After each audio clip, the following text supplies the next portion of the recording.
We sit adrift in search of fact. It seems indeed life is abstract. Several years with one faint sun, and this vast depth that holds no light.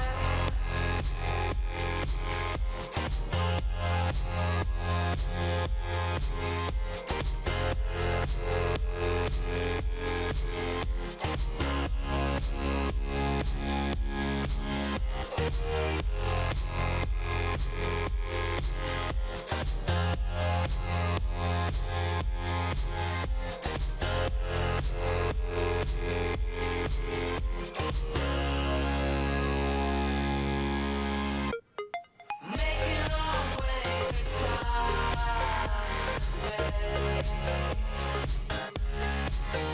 exploring all three to infinity. Hey, everybody.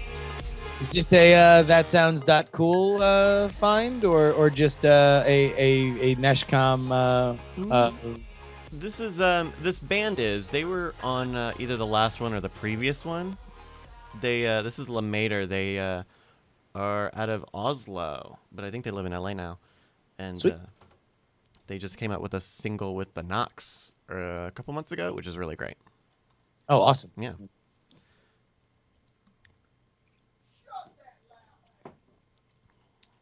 How you doing, Andrew?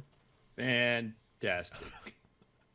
I moved this web camera thinking that this was the camera I was using today, so I could adjust my framing, but No, you got a really good long lens thing going on there, though. Really good depth of field. yeah, I really like it. Being able to put a camera right in front of where Brian normally sits means I can have a nice camera today. Yeah, man, we got to get those mounted installs in here. Oh, for camera mounts? Yeah, because, I'm sick of moving this one tripod back and forth. It's always such a pain in the ass, and I would rather just have like one mount that I can always just click it in and know it's in the right place. And Yeah, especially because you use that desk space a lot more, and you guys aren't doing the couch space as much. yeah, no, it's now, geez, we've gotten a lot of use out of this room, though. I'm actually pretty proud. We had the sit down set, and yesterday it became a hair salon for Ashley's stream. Oh, right, she did her hair. Yeah, we had that, and man, dude who dyed her hair was a pro because he was sweating like a hooker in church. He was in like very dapper clothing, and we had him under not only our two lights there to light him, but also we were trying to flood out. Initially, we had dreams of trying to flood out the green screen behind him so we could put a green screen image, and then that just wasn't a thing. So I don't know. All right. But that is neither here nor there. No, We are here for the Weird Things podcast. that's right. Also, we got another email for After Things, so I think we've got 2 in the hopper. Good. Wait. We'll bang them. Yeah. Yeah, I think there was a good one last week, but we didn't get a chance to get to it. So Yeah, and I think the one we got this week, I remember it being good, so I'll forward that one to you now. I'm thinking about it. Yeah. Oh yeah, this looks good. Forward. Boo. dear guys, why is Bryce's hair so awesome? It's just so great. It's so awesome to see Bryce's hair, Bryce. That's not, Aw, thank you. Oh. Yes, we all like your hair, Bryce, but I don't know if that's appropriate topic for After Things. Yeah. It's a good hair. It's good hair, man. I got Hey, it. I'm not gonna. I know good hair when I see it, and that's a hell of a set of A hair. little bit of Gary Oldman, Fifth Element vibe going on there in Yeah, a good way, yeah. you know? I need that big plastic headpiece Yeah, that he man. wears. Yeah. So are you? Is this gonna? Are you liking this? Is it gonna stay around for a while, or? Yeah, I mean, I got this touched up a couple days ago, so it's Nice. back to the short on the sides now. But yeah, I like it. And It's so, good. Thank you. And it's not too complicated. I can go in and just be like, hey, this is a undercut. It's a Yeah. 2. You're there, in, out. Throw some mousse. You're ready for the disco. Don't tell you what. I went to this barbershop in the middle of a Friday, like around noon, 45-minute wait. Ridiculous. Wait, you're not making an appointment? No, I don't have a regular place yet. Man, you got to you got to get a regular place that has an app. Mm, Just start banging that out right there on the app. yeah. Don't stop talking to these people. You're only encouraging them. All right, you guys ready to do this? Yeah, I'll tell you. I'm actually it just also hitting me that this is like, are you just gonna like totally risky business the Brushwood house right now? Like that's got to be the quietest that house has been. Oh yeah, all the doors are open, no since you moved to kids. Austin. Even the dogs are gone. So. Oh, geez, really? Yeah. Dude, I feel like you're just gonna lose track of time, and they're gonna walk in, and you're just gonna be, smoking a cigar and with all the windows open. with the Vive on. Oh, What's dude, up, having a kid? great time. It's just gonna be like when they do the memes of like the like 420 with the gigantic blunt and like the fedora and glasses, like maybe that with a Vive.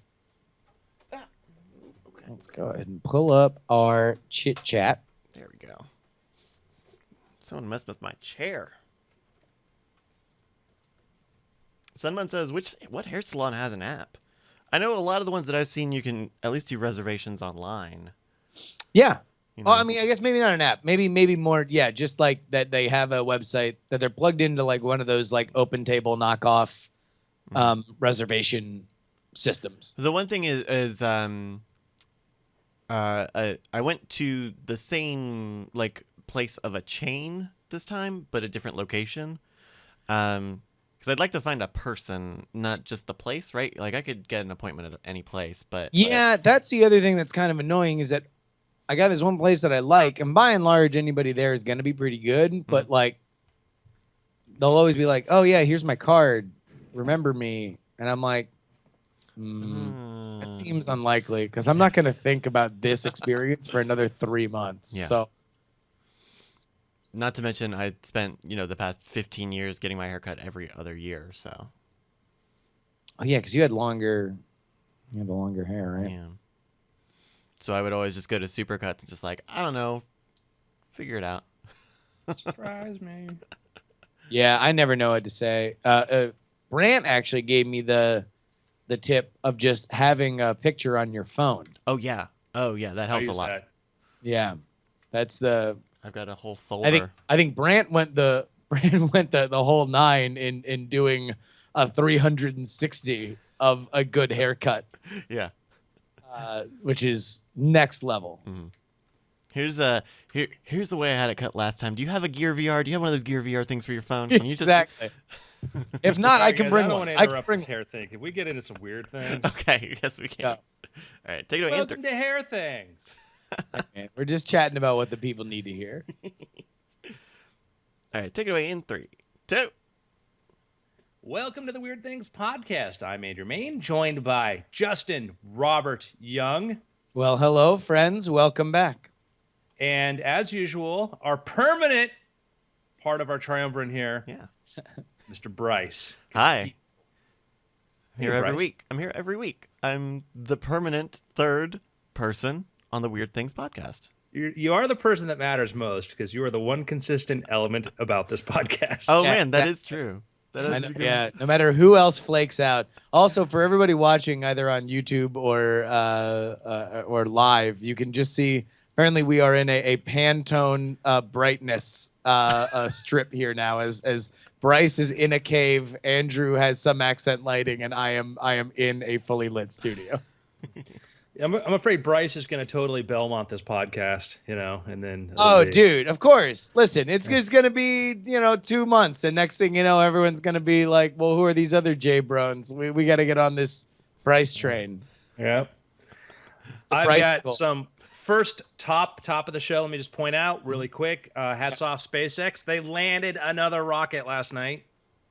On the drone ship, of course, which has been the more devilish of the two landing spots that they have landed their rocket on. So it's not stationary; it is out there in the ocean.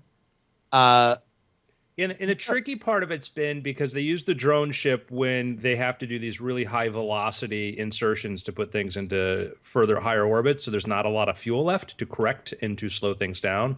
Yeah. But yeah, they did it again. So it's beginning to feel a little routine. That's the plan. Well, so let me ask you this, because they do a great job in showing these live streams. At what point is it so routine that they stop doing a live stream for everyone? I don't know.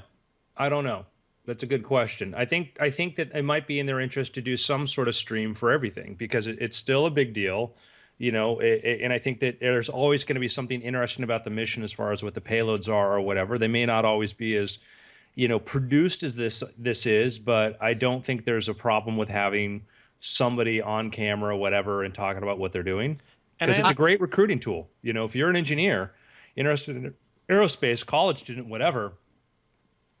So I think, and even if the answer is in 10 years when they're doing, however many launches a month or something like that, or like, I almost wonder whether or not it's, at some point, every time a plane took off, it wasn't a miracle.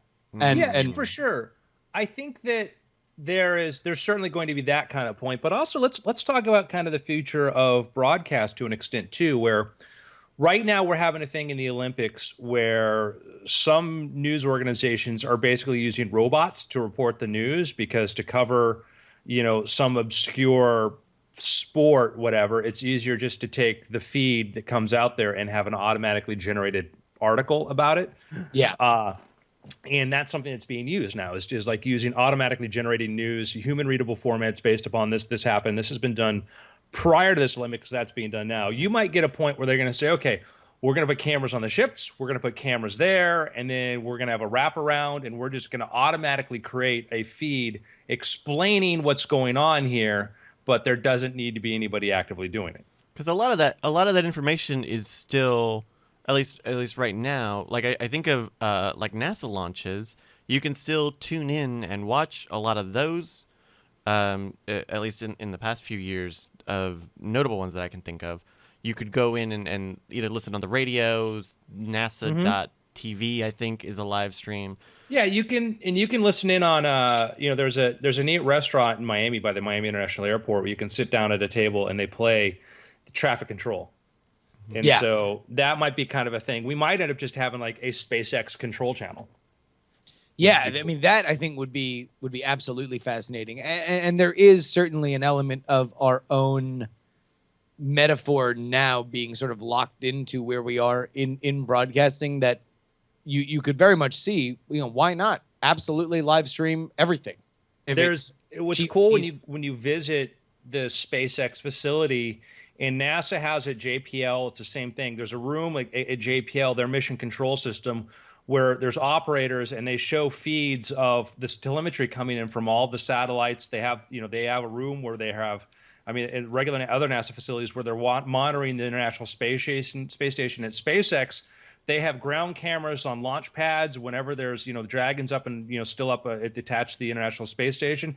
There's cameras on that, live feeds, and there's somebody monitoring that live stuff. So that might become, kind of the next evolution of some sort of space channel. It's like, let's just watch what's going on there. And maybe we need to do that live channel of what's going on in space right now.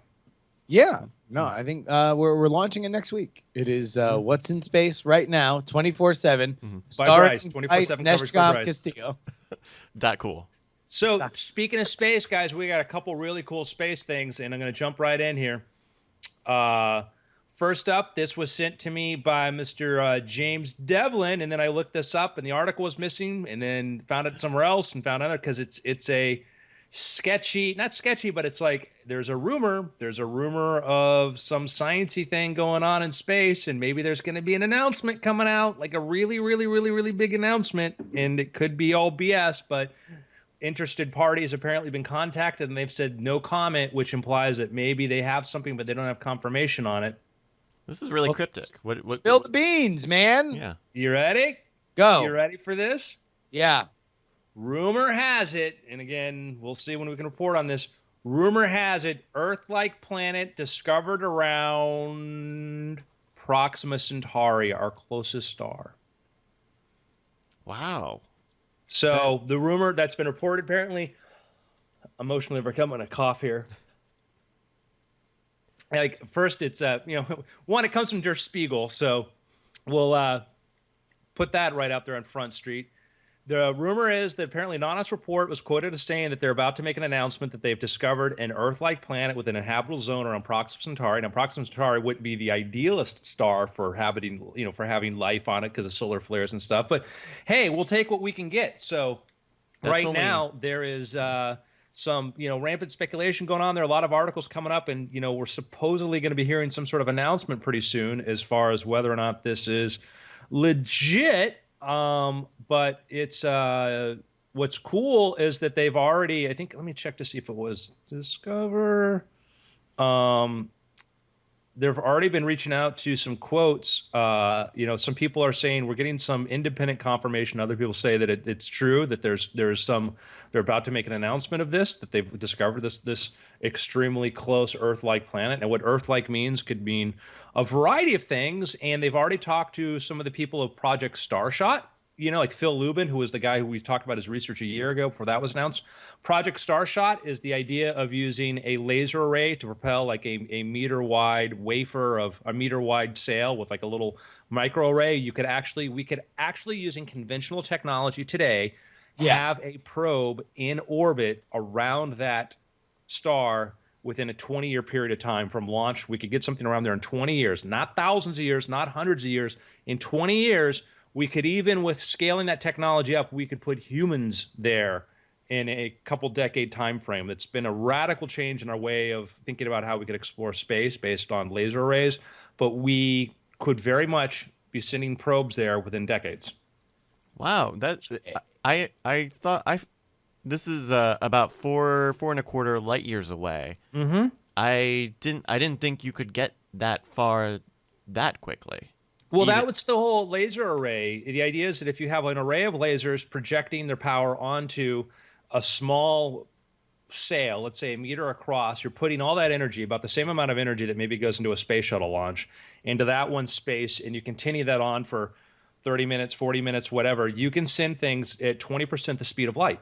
Wow. And this was made possible because the research, if you look up Phil Lubin's research at NASA about this, and this is now it's become a project funded by the likes of Yuri Milner, Zuckerberg, et cetera, to develop the initial research. It still needs a lot of funding to build the big array, but it's an active project now to try to build this technology because it is our fastest way to reach out to other stars. You would be able to send payloads to Mars in hours.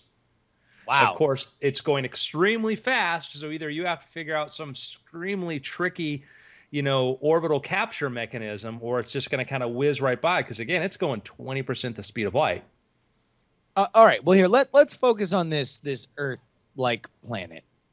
Where are we, or were we in our general knowledge on the existence of Earth-like habitable planets outside of, let's say, Mars? We have, we have thousands of exoplanet, possibilities, and a number of them are within what we consider to be the habitable zone. Some of them are much more massive than Earth, but they fall within what we think could have liquid water. That's one of the things, the caveats we say we look for is like, we want water, not in ice form, not in steam, but we want it in liquid form. And we think that there might be some candidates where that's possible. It's extremely hard to tell because we're trying to infer a lot of information from little tiny specks across, a spectrum. But in this situation, it's this group that's maybe responsible for this. They thought they'd found an exoplanet before, and it turned out to maybe be statistical noise. But we have a number of candidates of places, but it's easier to find sort of the bigger objects.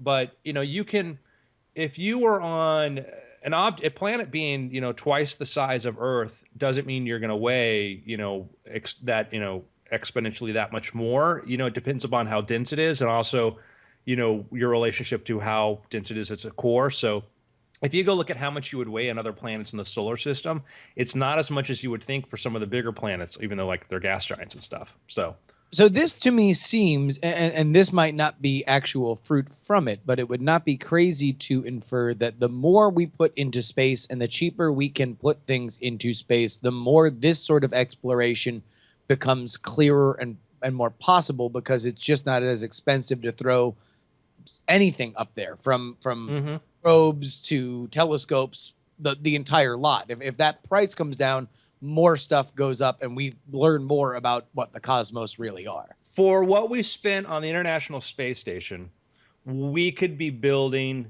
we could have a platform, we could be building an Earth-based platform, we could be building the technology to be sending things to other stars in years, not multiple, under 2 decades, to our nearest stars, to planets in hours. We would have the technology. And again, this is a massive undertaking because you have to build your laser array. You have to have a big power source, a humongous amount of power that you can expend for a short period of time. Not an easy undertaking, but we have all the off-the-shelf technology to do it. You just got to amass it. Not unlike we talk about, what Elon Musk is doing with the Gigafactory. He's building this big, massive thing that prior to that, there was nothing quite like that. But if you say, yeah, no, we want to build this big energy potential source, you can do it. You just got to spend billions of dollars. So if the will is there and we want to spend the money, and there's, in light of the Higgs boson maybe turning out not to be what we thought, and some of the criticisms coming towards some of these big science projects, there's some people who make some very cogent arguments like maybe we should be spending this on smaller stuff instead of bigger stuff, but I would say for the purpose of space exploration, something like this would be a great boon, great boon, because if we have a platform to be sending things to other stars and other planets so quickly, awesome. Well, and that's, it's interesting when you look at larger problems as you just broke it down, because the Gigafactory is all about creating high capacity batteries, because there is a choke point of what we can do based on how long we can hold a charge on a battery and how small that battery can be relative to the charge that it holds. And everything we've seen pretty much over the last 20 years has on some level been battery dependent, and longer than that, really. So it's like, okay, so if this company is trying to push that forward, right, and this is more, Gigafactories more in the large scale, like for cars and homes and stuff like that, then what does rockets do? Is the cost of a rocket the choke point for space? And I think that and the tight grip that we have over who can launch when, which is really going to be something that we'll have to deal with more and more as more and more things want to go to space, seems without question to be the choke point for why we aren't sending more stuff up there. Yeah, and there's marginal utility, and rockets are ridiculously expensive, and a project where you're doing a massive ground-based laser system is ridiculously expensive. But if you're talking about doing deep space exploration and the idea of building a platform in which you can, one, start off by sending smaller probes and eventually scale up to send humans to, you could send a human to Mars in a matter of days using this technology. And you could eventually, if you wanted to, launch human missions to other stars at some point, you would be using a scaled up version of this. But the starting point is going to be interesting. The starting point is billions of dollars to spend on. I don't know what the estimate right now for Project Starshot, but if we want to have a future in space, and our best option for getting things there quickly is this. And once you have it, your biggest cost is your energy cost. And that gets cheaper and cheaper and cheaper. So is there a possibility that what is the time frame that batteries potentially could be some sort of propulsion fuel source, if at all, if they even work that way? Well, so the thing about, batteries essentially store it and you have some sort of loss of energy like that. And so there's a reason why whenever we send a spacecraft up, whether it's like the Dragon capsule, one of the first things it does, it extends a solar array, because trying to carry batteries on board is prohibitive. You might get into having other forms of energy storage when you talk about building things such as antimatter. There's actually a company we've talked about before, which is they want to build antimatter little systems, because you can do some pretty cool propulsion from them. You can get more energetic reactions, and that's sort of a step that we want to do, because then you can put so much more energy inside of there. than what you're just carrying up there. It relates to, what's the mass versus the energy produced. I see. But Man, what works with laser arrays is that the laser is providing all the energy is coming from the ground, so the craft doesn't have to have any of that. It's not on board the craft. It's all being supplied by this massive several mile across array on the ground that's then, or in orbit or whatever, that's then projected. And that's the best way, is don't store any of your energy on board other than, minimal, what you need to keep your systems going. And so it just needs minimal fuel, maybe some solar panels for electrical systems. Wow. Yeah. So that's solving those problems are going to be challenging. So exciting. We'll see more about what happens here, but the idea that there's a habitable planet, within this close to Earth, James Cameron was right, man. Man, and I can't wait until we find out all the hijinks that will happen on that planet. But there is one problem that is far easier to solve, and that is heading on over to patreon.com/weirdthings. You can support this show by going on over there and kicking us any old change you got in your pocket. Make sure that we make this show happen every single week. This is the busy summer months, and back when we used to take weeks off, man, these would be the reasons why we would be out of commission for months at a time sometimes, because there is all sorts of stuff going on. But Weird Things on Patreon, make sure that we come back to you every single week. That is patreon.com/weirdthings to kick us a little change. Yeah. Speaking of weird, speaking of space, we're not done with space news, gentlemen. Go ahead. There's something weird going on beyond Neptune. Is it Pluto? Pluto? We've already know that we're looking at, there may be Planet 9 out there. There may be, we got rid of Pluto, but then it turns out we may have an even bigger planet out there. So we're waiting to find out, confirmation of that. I think they're trying to use the Subaru telescope at Hawaii for that. But now there is what they call a trans-Neptunian object. It's called, been nicknamed Niku, and it's spinning around the sun backwards. What? Okay, wait a minute. Hold on. Flow. Bryce. Yeah. Niku, the trans-Neptunian object. What kind of band is that the name of their album? Oh, that is that's one of those off-brand Vocaloids, the virtual singers. Oh, yeah. Trans-Neptunian Niku is that's the name. It's self-titled. Yeah. Self-titled album, Niku, the trans-Neptunian object. Perfect. Okay, I love it. So spinning backwards past what, Andrew? Out in our solar system. So it's past the orbit of Neptune. And so it is this mysterious object. Normally things get their spin because they have as the accretion disk forms around the sun and starts to form this whirlpool in which planets start to form their masses and gather together.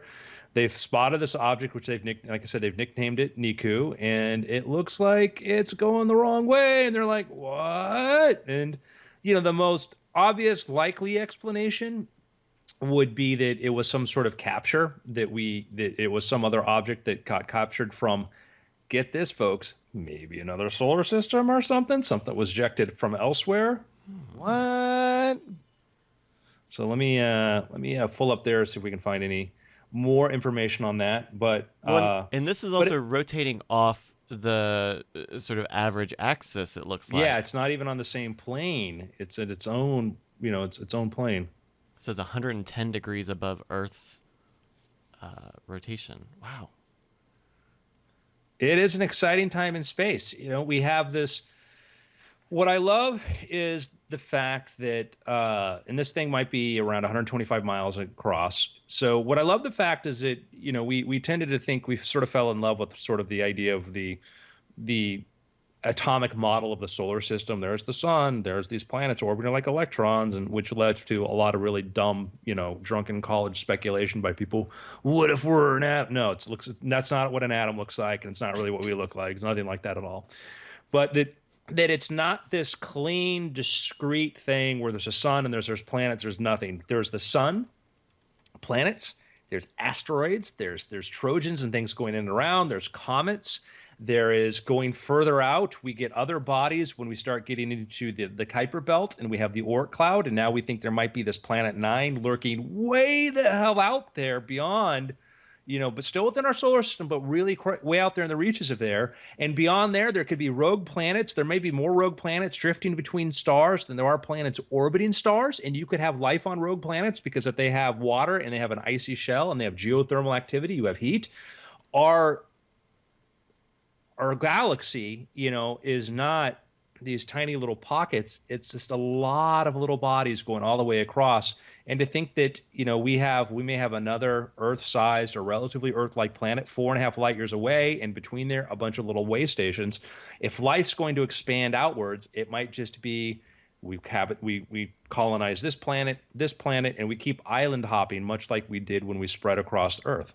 Yeah, that's awesome. Yeah. And as space travel becomes cheaper and faster, it becomes easier to send out resources to locations that are not fully self-sustainable. Easier. Yeah. So one of the people who's commented on this is Konstantin Batygin, who I've met a couple times. He was one of the young astronomers who is responsible for the one of the first people to theorize about the planet 9. And so there's some excitement about that, where, it's this weird new feature of our own solar system. There's so many mysteries here to be explored. Speaking of which, who went and saw the meteor shower?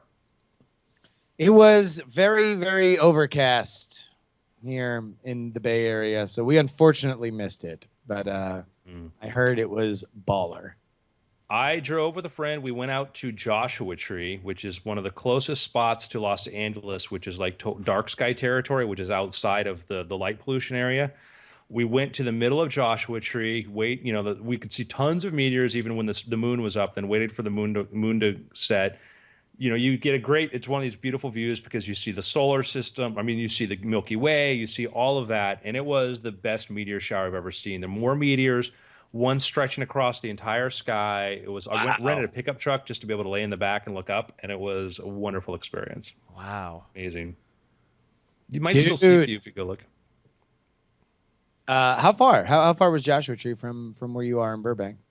It's about 2.5 hour, 3 hour drive. Nice. So that's Next a time you're out commitment. here, That's like it was long enough that it would be a major bummer if it were a crappy meteor shower. Yeah. But Joshua Tree is so beautiful at night. It's such an amazing place either way. And I've gone there just to go look at the stars at night because it's you see the Milky Way and you can see those things. Many people who listen to our podcast can see every night when they look up. But for somebody living in LA, that's No, all the we are but humble city mice, whereas all the country mice out there can enjoy nature's astral bounty every evening. Yeah. Gentlemen, do we have time for one more story? I think we Of course, yeah. Because we're gonna take it from the depths of space to the deep ocean with a little and that's actually really, something that has kind of been highlighted specifically in this episode. But to get back to our early point about discovery, is it like I feel like the more we even just look spaceward, because the idea and possibility of us visiting more is now kind of a closer reality, the more I think we are understanding the gulf between what we understand about the ocean and what we understand about space, and that there's still so much that is undiscovered about the ocean, despite the fact that technologically we have the pieces. We just need the money and the will to explore elements of the ocean that we have not had access to, where now it's oh wow, look, now we're getting those pieces of technology that we can kind of look upward with, which is so exciting. Absolutely. So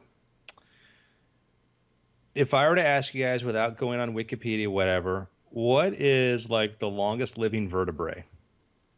Oh, jeez. Oh. The seahorse. Maybe one of those anglerfish, those deep sea, dark sea things. Maybe.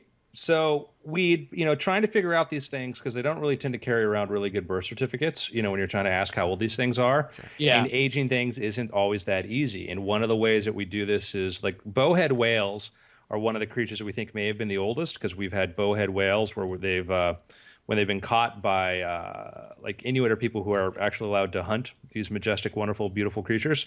They found embedded in their skin harpoons. They found like a harpoon tip they're able to date into the 1800s. And so we've known we have bowhead whales that live over 200 years old. But now taking the record, Greenland sharks. Wait, what? Greenland sharks, which apparently taste horrible. Greenland sharks, which get up to be over 20 feet long. They're very slow moving. They're like, they go like 1 mile an hour. They're bottom feeders. They eat anything, including some reports that they found a moose in its stomach. Wow. Now they have reports that there may have been one example of a Greenland shark that could have been born in the year 1624. Wow. And they're actually covered in ice, where the Iceland sharks are covered in green. Just kidding. So no, that's amazing. So 16 what? 24. These things may live to be 400 years or more old. What? Wow. Where are these things? Years. I mean, like, what kind of? Where do they live? What temperature do they? I mean, like, whenever you see these, you just kind of feel like, wait, is this where the Greenland shark lives? Oh, what is it? Greece. That's it. Yeah, Greece. Close enough. Greece. Yeah. Very close enough. It is the word. So, I mean, like, so I guess cold water. I mean, whenever I see this, all I can think of is like, wait, this is the key to the fountain of youth, right? Like, this is it. Well, that's the reports. Like, this may have something to tell us about longevity. Like, yeah, extremely slow metabolism, freezing water. That's the secret to longevity. Do you still want it? Do you still want it?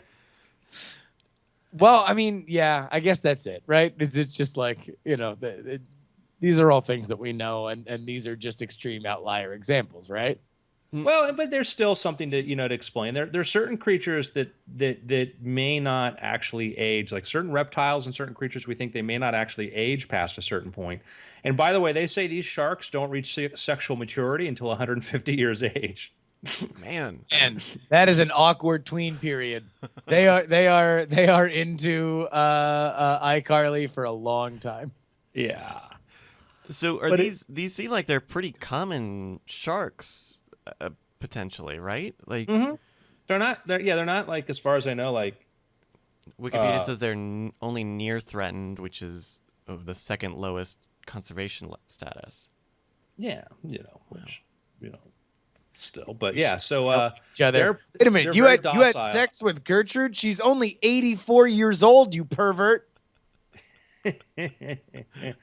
Yeah, trying to figure out like how to age these things. Like with bowhead whales, one of the things, if you can't find an opportunistic harpoon, they try to measure like protein buildups in the eyes and try to figure out like that. So it can be tricky to do that. But there might be, there could be animals on our planet that that the only thing that really will kill them is that if they get some sort of dangerous infection or something because they get a wound.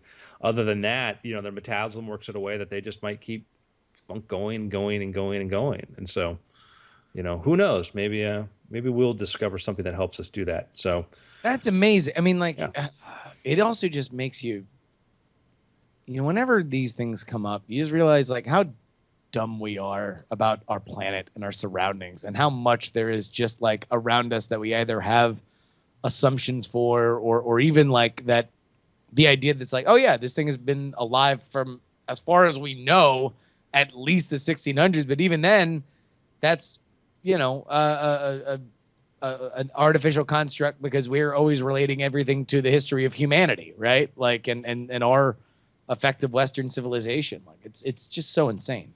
All right, I'm going to name several animals, and you're going to have to guess which ones have not been found in the stomach of a Greenland shark. Gotcha. All right, go. So we're saying not. Are you, Bryce? We're going to play together here. Okay. So we're going to brainstorm. Okay. Polar bear. Yeah. Horse. Moose. Reindeer.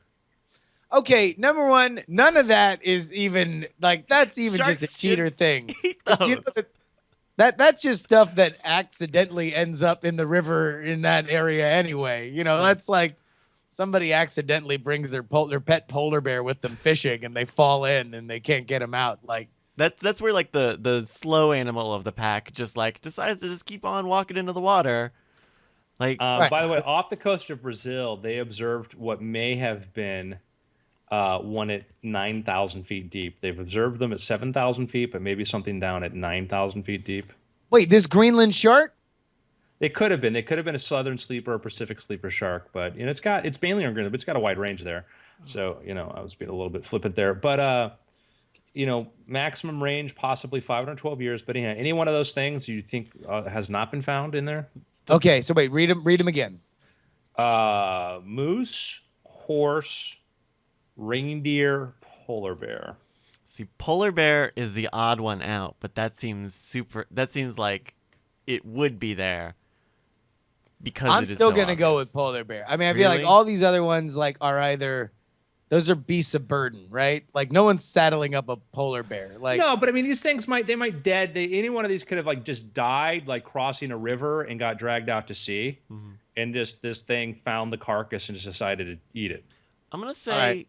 It's not Jaws. It's not like or that's not land shark. These are just things that may have just been drowned or whatever, or may have been swimming along through the water and just I'm gonna say All right. reindeer. I think polar bears can swim.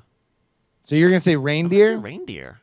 Reindeer is like chicken to those people up there, though. Like it's just everywhere. You never just know. Like it could be. But I It's think all over the. I'm still going with polar bear. all right. What is it? You ready? Yeah. Not all of the above. Everything's been found. Yep.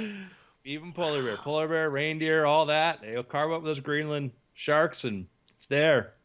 Dude, I just I'll watched tell you Jaws last what. night again. Even that Kickner boy spilling out all over the Oh docks. my god! Oh my god! The Kittner boy, him and Barb from Stranger Things. I want to think Barb. they were like cousins or something. That like. Hey, watch it. I'm only on episode 2. Oh. Whoops. Listen, this It's is not a a big this is a one. tricky domestic issue with Stranger Things right now. We're Yeah. just we're in deep negotiations.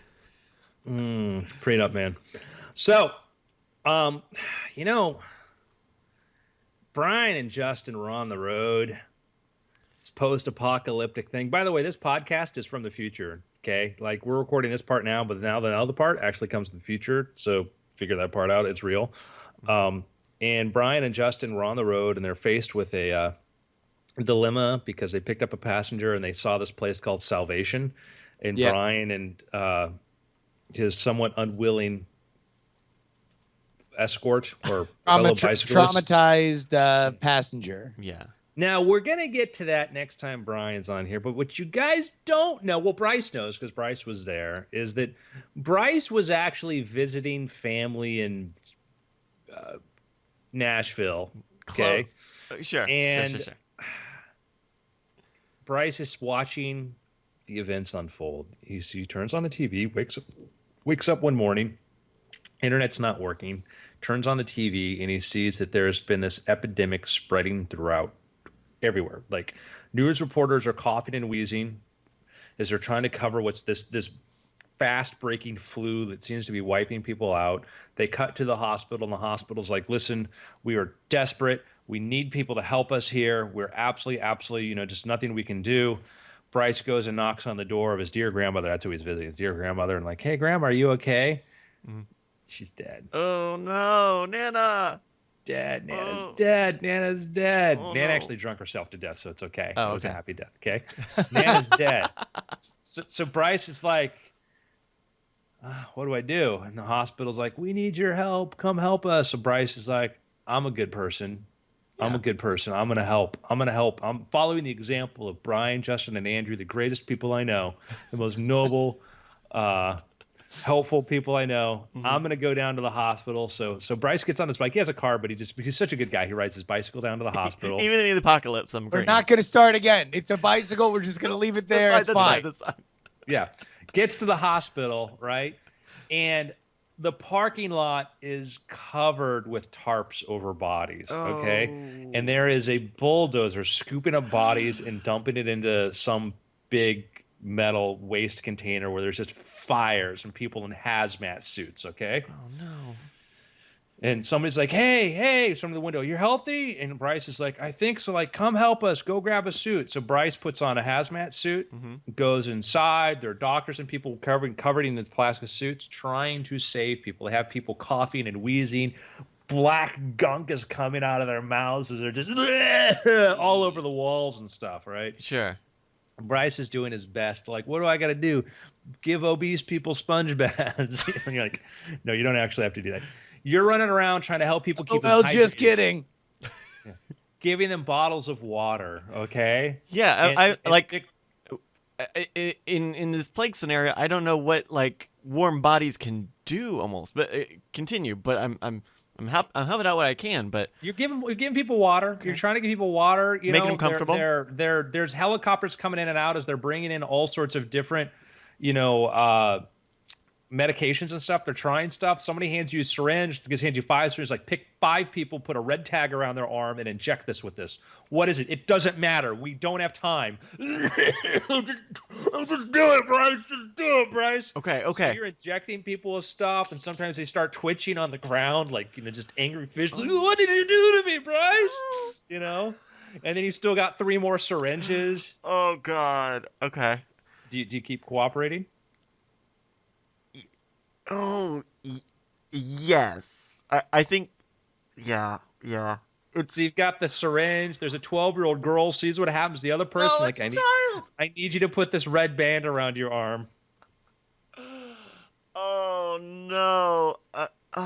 It's one of those greater... Is it gonna make me better, Bryce? Because you wrote Bryce and magic marker across your white, Yeah, suit. Right. So people could know. You ran out of E, so it just says brick. Like, are you gonna make me better, Bricky? It's actually sorry, little girl. First off, it's Bryce. So, Why are you yelling at me? No, you got to get it right. It's just like, can I see my mommy now? like, I would like to think I could at least try to make these people comfortable before potentially or definitely. Bryce, I'm a 12-year-old little girl. Comfort me. Here's a hospital bed and a stuffed animal and also she's wearing a World's Best Daughter t-shirt, and when you were walking in as part of the shovel of bodies into the furnace, you recognized someone with their same hair that was wearing a World's Best Mom t-shirt. Oh, God. Can I see my mommy now?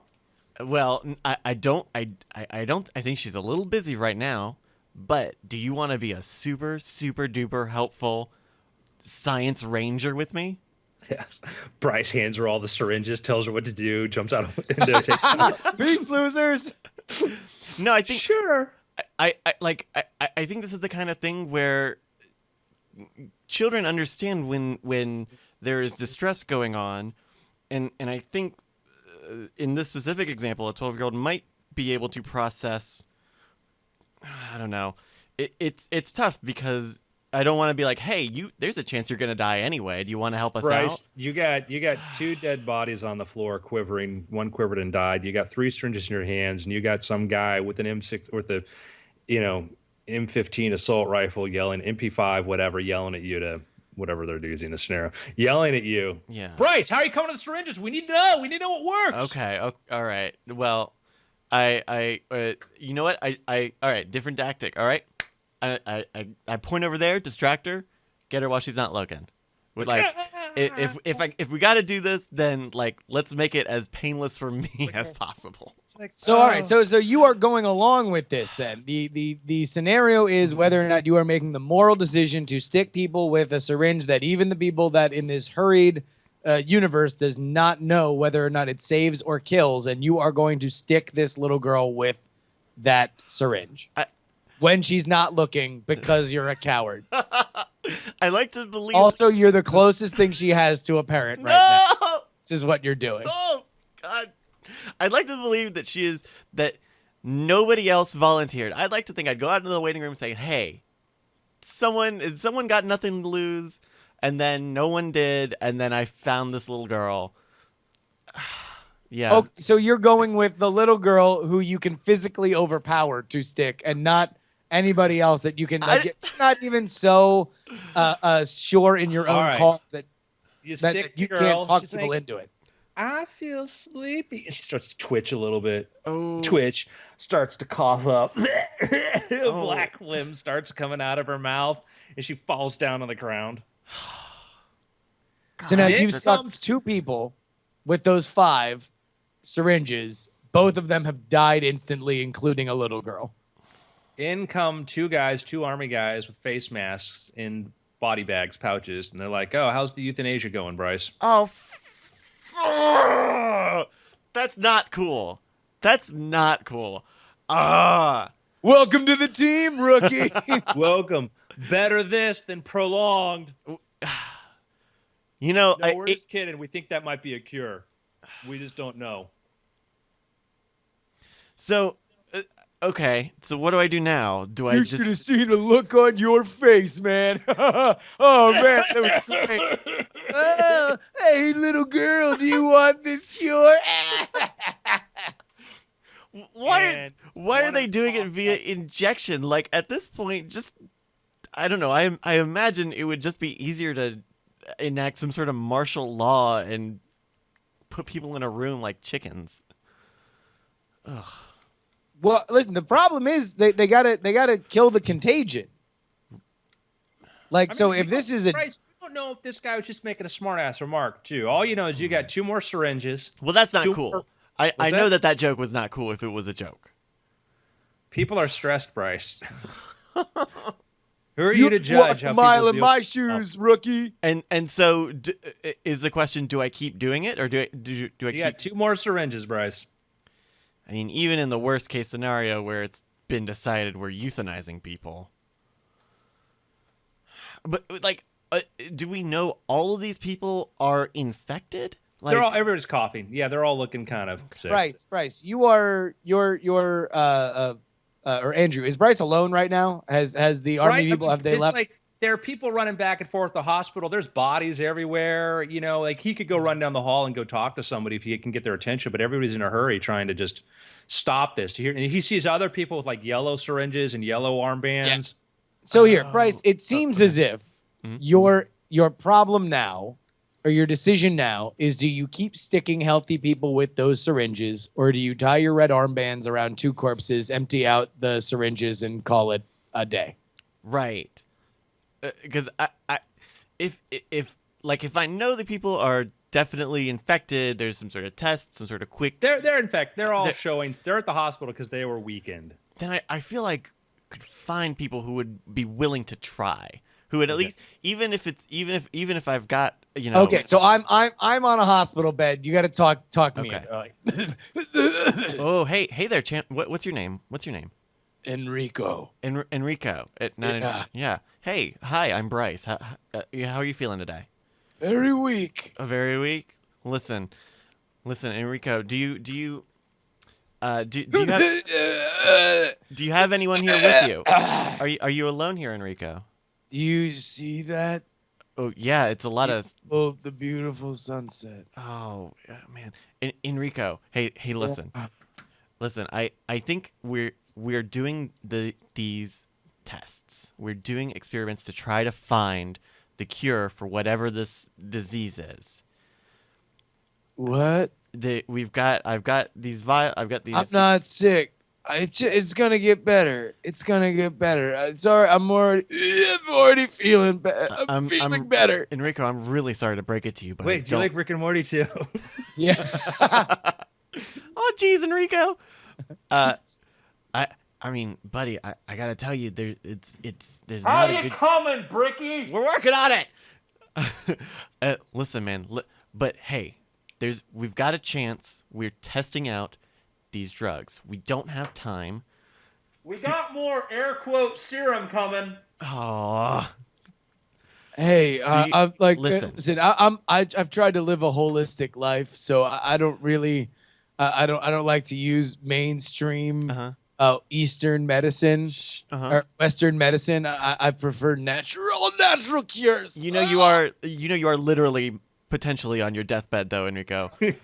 I'm just trying to live a healthy Feel this life. mattress? That is your deathbed.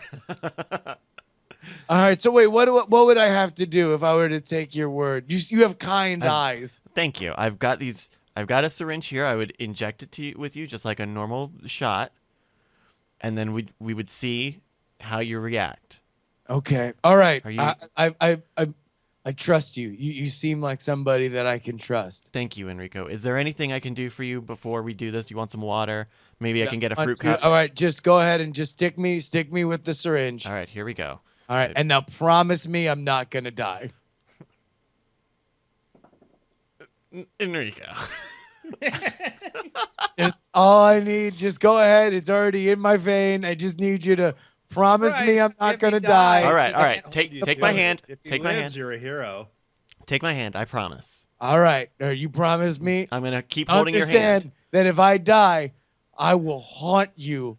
And this conversation will haunt you for the rest of your life. You should have seen some of my other patients today. I'm gonna hold your hand until you're better. All right. All right. Go. All right. Here we go. Or dead. All right. Rico gets the injection. Rico's like, oh, it's warm. It's tingling. I feel bad. And he dies.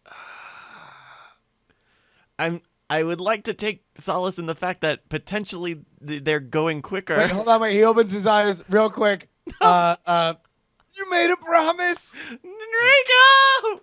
And then he clutches at his neck and he pulls at something, Bryce, and you see it's a Star of David. And then you look down at the little girl. No. Star of David. No. And your other two victims, Star of Davids. How? This is not. I didn't do that. And then meanwhile, a guy. No, you did that, Bryce. You did that. One of the army guys comes by, takes off his helmet, and he has a shaved head, and he just high fives you and moves on. Doesn't say anything. So it comes. So right now, what do? There's the guy. You hear the guy down the hall like, "All right, we got more air quote serum coming in." Da da da. Do you confront him? Yeah. Okay. At least on the fact to not have the tags to not say air quote serum. Hello. All right. So you walk in and you see I'm the doctor. You have my name tag is right there, Jay Mengele, and how you doing? Hey, I've been hearing some great reviews of you out there on the floor, Bricky. You are doing a great job. Oh, I don't know that my customers. Well, actually. Listen, Doc. Hey, how is the? Hey, do you want a cappuccino? I got this machine right back here. We're just out here, just chilling. Some great vibes out here in the core. So no, so you want to chill out? Take 5 real quick. I'm doing good. I think I think I've got adrenaline enough already. Hey guys, I'm Dr. Merkelson here. I'm the guy with the serum. You're Bricky's supervisor. That's me. All right, you slow to speak. All right, you're a supervisor. Okay, have you checked on the patients? I'm gonna go check on the patients right now to see how the serum's been working. All right, Bricky, why don't you lead me to them? Okay. Yeah. By the way, where did you select these people from? I just the two of them were random selection. I asked a fellow who. Okay, because we had a whole synagogue that got sick and we brought them in there. We're doing our best. Okay. Oh, okay. You thought this was some sort of final solution thing? Kind of a lot, actually. Kind of a lot. You're okay with that? No, I'm not. That's what this conversation was about to be about. That's really weird that you went there, right? Jeez. Wow. Whoa, bro. Whoa. I was just gonna ask some questions. And then just. You're just following orders. Got it. All right. Take me to the room. I want to see how your patients are doing. All right, so I take him to the room that had those first two guys in it. And there's 4 bodies now. There's a little girl. There's the guy who died. There's a little girl. There's 4. I'm like, there's 4. They got the armbands around them. I'm like, who did you give it to first? The two guys here and the 2 gentlemen on the ground here. Okay, so what happened when you gave them the injection? They started twitching, convulsing. Wait, you did 2 injections at once? No, I don't think so. So you did. Who did you give it to first? This gentleman here on the left. So what happened? He started twitching, convulsing, spitting out the black. As soon as you gave him the injection? Within say 2 minutes or so, very fast. Okay. Acting. Why did you keep giving injections to people if you knew it was killing them? Yeah, why? Says Enrico's disembodied voice within your own head. Science is about doing multiple tests, and I was handed these syringes. Kept giving them to people? Look what it did to them.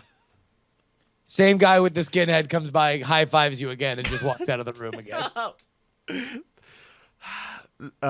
That's my bad. That's your bad, you racist. I don't. Killing. No. Should I just leave? Am I doing more harm than good? You got to drag these bodies to the incinerators. We're getting a brand new shipment of purple serum coming in, okay? Okay. Purple air quote serum, okay? Why the air quotes? Can it not be the air quotes? I feel like... Well, Dr. Air Quote's going to be very upset that you don't want to call it by that, okay? You're right. Okay. All right? You clean up these dead bodies and incinerate them, okay? So and I want you to think about what you've done here. Trust me, I'm already ahead of you.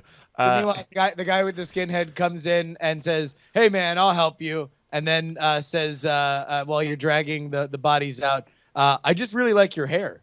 That's why I kept high-fiving you." Yeah. I'm just a real fan of good haircuts. No, I'm trying a little rebellious thing. It's not. Thank you. Mm-hmm. So okay, so how does it feel to be on that slippery slope? You know, that justifiable evil thing that you were a part of that machine. I mean, or thought you were. A little girl and a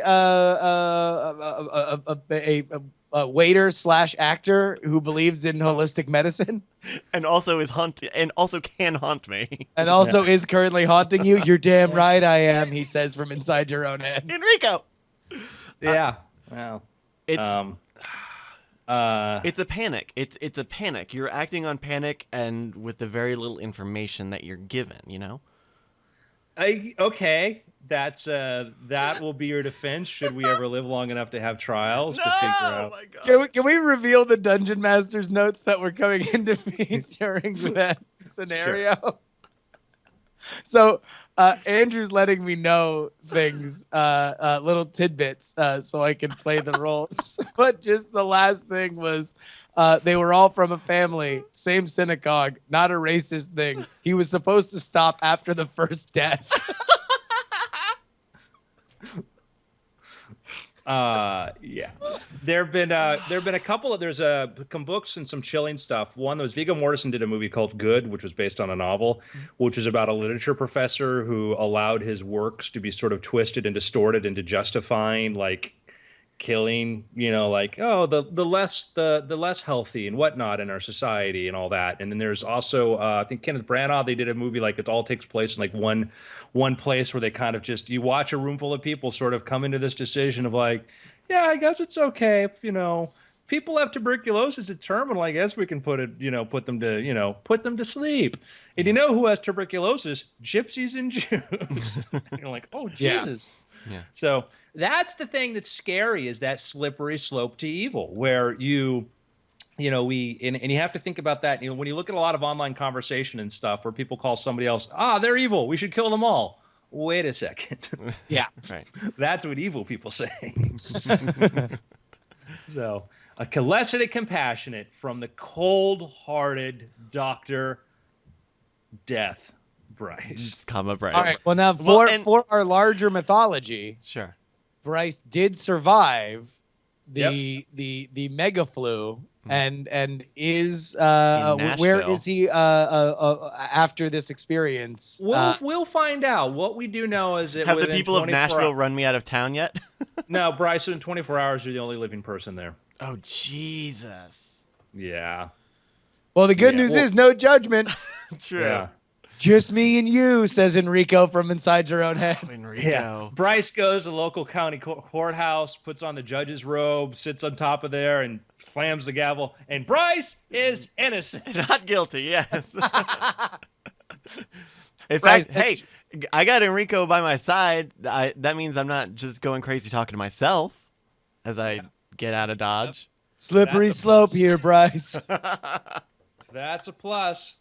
So I think we may pick up later on and find out where you end up in this journey, Bryce. Okay. How's the start been to it? Oh, it was rough.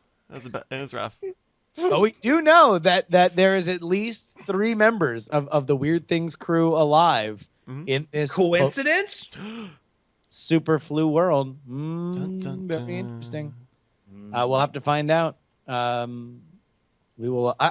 Andrew, at this point, you're gonna need to either leave Dungeon Master notes or what we're gonna have to call in, because if you might be absent next week, and I don't think. Listen, let me We just can't- ask yeah. everybody this: if you are a listener to Weird Things and you are enjoying our slow trek throughout our post-flu world, then please let us know on Twitter, because this is certainly a bit of a departure for us. I'm having an absolute blast, but let us know what your thoughts are on it. Go ahead and hit us up on Twitter. Yeah, I think it's fun. Yeah. Well, Uh, I mean, Bryce it's thinks fun to listen fun. to. It's fun to listen to. Oh, I'm sure you loved it. Loved it. They think it got was to great. they got to Says- fight about cars and bikes. Had You a had to Nazi decide scare. who lives and who dies, and may have accidentally killed 4 people. Well, hey, They let's were do- going to die anyways, Bryce. That's right. Less painfully. Really? Oh, Hey, I got a pick. okay. You got a pick? I do. I saw Suicide Squad this week, and my pick is to go see Star Trek Beyond. I saw Star Trek Beyond this week as well, and man, like all this summer, there's been so much of. Listen, we live in a franchise world, franchises that are either trying to be built or being resurrected. Obviously, Jurassic World and Force Awakens last year were gigantic hits. And this summer, man, just so like troubling trying to get out of the starters blocks for a lot of these resurrected franchises. And it just feels so rad to walk out of a flick like Star Trek Beyond and just be so happy with like, hey man, that felt like a Star Trek movie. Now, sure, it felt like a Star Trek movie that was directed by the Fast and the Furious guy, and some of them, whatever. There's some little physicsy stuff that maybe not doesn't make all the sense in the world, but at the same time, it was an adventure that had stakes. Everything that you knew was happening was there. It was all laid out. It was all set up beforehand. Sometimes a little, clumsily or obviously, but the meat of the movie was the crew of the Enterprise working with each other, dealing with each other, showing the strains of a long-term relationship from being on this ship for years now, and making decisions that affect themselves and each other. And I just had this big dumb grin on my face the entire time, and I just love the movie so much. I'm curious to see what they're gonna do going forward with it, but especially that script, it just made me, I know it's not going to happen for a million different reasons, but I would love for it to just be, just give us 3 episodes every year and a half on Netflix with that cast. Like, I would just love it so much. I would be so excited. I saw it too. I loved it. I thought that it was, the problem is just I'll say that the script, the plot was derivative of the other 2 movies, and the last one was derivative of the first movie. There is this, they've fallen into this kind of Mission Impossible trap, which I won't go into anymore, as far as the plots are just not that as imaginative as they could be, but the execution was wonderful. The characters were great. I thought there are some action sequences that take place in zero gravity that I thought were really well done. There was a lot of stuff here I thought were just so much. This feels better. This feels more like, space than just, hey, we're on a spaceship. Now we're on a planet. We're on a spaceship. I thought what he added to it was great. I thought that visually there's a space station there, which feels very post-singularity. This was the first Trek that I said, man, this feels like a post-singularity sort of society. Yeah. And enjoyed that very, very much. Loved the visuals. There's stuff there that I thought was just so imaginative, so great. And then the characters were just fun. It was really, really fun. So yeah, I highly endorse this movie. And like, Don't expect like the most imaginative plot. It's going to feel predictable and stuff, but just have fun within the moment. Well, and it just shows you that when they're given a story that allows the crew to breathe a little more, I feel like the movie is better for it because Yeah. Just watching Carl Urban and who's the guy who plays Spock, watching them interact with each other is just so great. Like, I mean, like when you have an actor like Carl Urban who is basically playing, and especially in the other movies where so much is happening and it's so Kirk and Spock focused, he's your fourth lead basically. When somebody who is as compelling and as fun to be around as him is that far down on your cast sheet to give these large chunks of the movie, and really, pretty much the entire second act is them in pairs interacting with each other.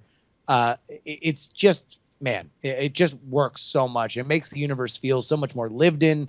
It just brings so much more fun to everything. It was just so great.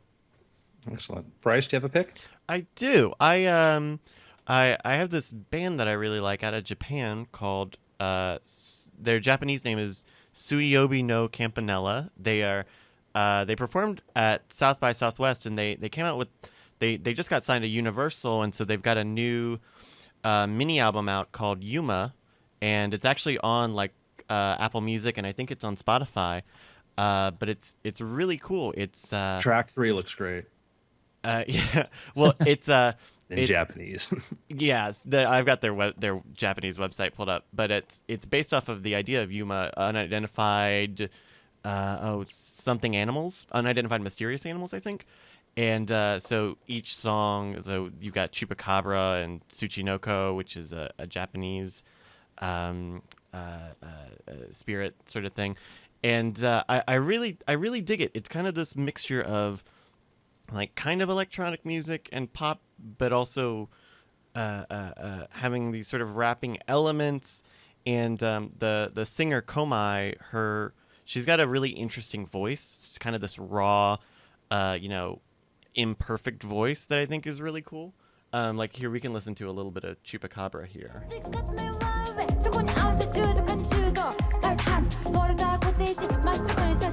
And so it kind of rides the line between a lot of different genres, and they're trying to make a push into America and English-speaking audiences. So you can find them online as Wednesday Campanella, Campanella. And I think they're trying to do more shows in America. So they did South by Southwest. She's doing some shows in like California, I think. But if you get a chance, check it out. She in this little outdoor bar at South by, they inflated this big like balloon boy bubble, and she climbed into it and was crowd surfing while singing this one song. And oh, that's great. Yeah. So it's cool. the idea behind the act is like very creative, like very creative and high energy instead of trying to be a very lyrical heavy thing. Because if you look at some of their stuff, it's very abstract. They have one song that is like 90% the names of businesses and restaurants in Hokkaido, and it's fun and very loose, but equally that makes it very approachable. If you're not into, if you don't know Japanese very well. So that's my pick, UMA. And that's Apple Music and Spotify.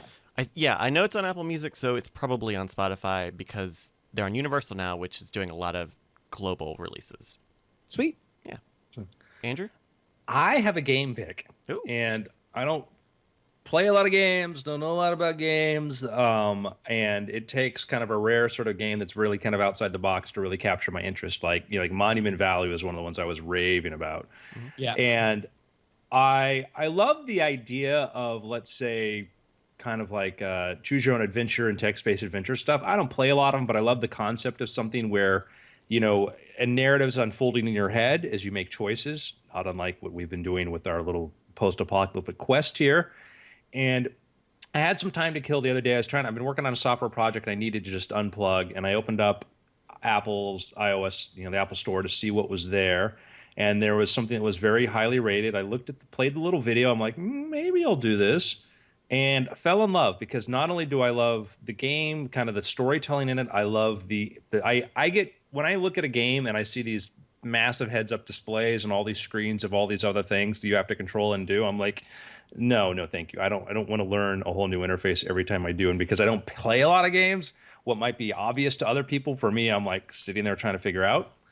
This game is very simple. You only have two choices each time you do a round. It's a card-based game. It's called, on an app. It's called Reigns. Have you seen this? Oh yeah, I love this. This is Yeah. on iOS and it's on the PC. Yeah. So what you do is you're given these choices. You're a king, and you've got a kingdom, and every card presents you with this choice. Like, they're barbarians at the frontier. Do you send the army, or do you just defend? And you either swipe yes for right to yes, or left for no. And you have four things that keep track of your score. There's a religious, there's your health, there's your war, the state of your kingdom, and there's your state of your finances. The artwork is very, very simplistic. There's really good music in the background, or really good mood music. And like when they talk to you, they just sort of, which seems annoying when you watch the trailer, but when you play it, it actually works really well.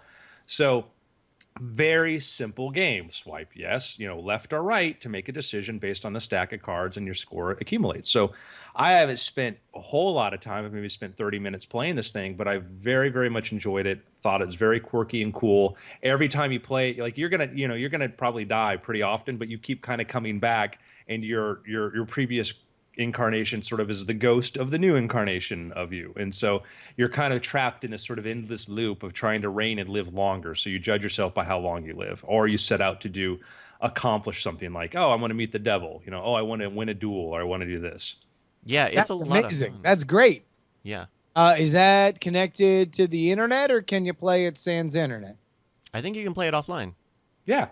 So Eat. Yeah, it's like $3 on the iOS store right now, and it's on PC. I've had a blast with it. I ended up seeing it on some YouTuber was playing it, and it's easy to get lost in it because the mechanic of it, swiping left and right, is super simple, and the system of like trying to keep these factions in check is also really easy and well explained. In that it isn't explained very well. And it's even, the difficulty doesn't even just come in making sure they all don't get to the bottom, but also that they don't get to the top. Because even if you, I don't know. If the church becomes too powerful, Right. or if one thing becomes more too powerful, then you'll be kind of overthrown. It's a very, it's a very simple on the surface, but the writing behind it is brilliant. And each time I played it, it's been gone a little bit differently. And so, yeah, I dig that. I would love to see more of these kind of games. And I've been toying around with Amazon's Alexa, the interface, the idea of trying to create a verbal interactive adventure with that. And so I love stuff where you just have a simple choice, but the outcomes will be very different. And so that's my pick. Yeah. Dude, awesome. I have found myself in need of another offline game as I found myself more and more on planes. I was like, man, I just need one of those time eaters, those offline time eaters. Yeah, I think you'll dig this. I think you'll dig this a lot. And there you go. Gentlemen, it's been weird. I got to take a quick break. Yeah, here, I'm gonna do that too. All right. BRB. Good shows, everybody.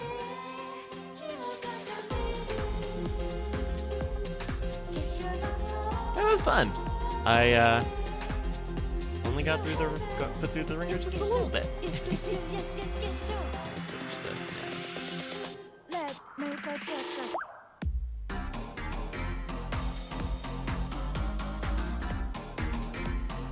Oh, let me look at the show. Just copy this all.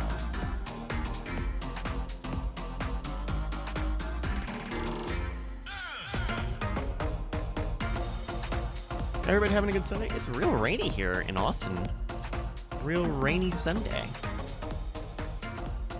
But it's a nice change of pace.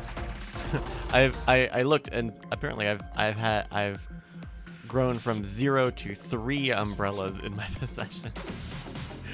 So it's nice to be able to use them, I guess. Oh, hey, I think I'm going to have a new That Sounds Cool playlist in the next 2 weeks come out. A lot of really cool stuff, including the album that I recommended.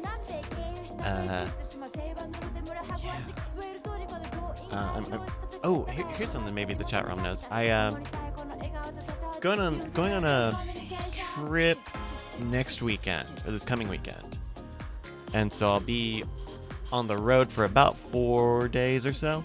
So I won't have a lot of connectivity to like watch a lot of YouTube or anything. But one thing I thought would be interesting was if there is a good app or maybe audiobook or something, some piece of content that I could watch on my iPhone or my iPod, that is about like music composition and music theory and stuff. I had a night a couple of days ago where I got home and I was like, do I really just want to like try to get making music right now?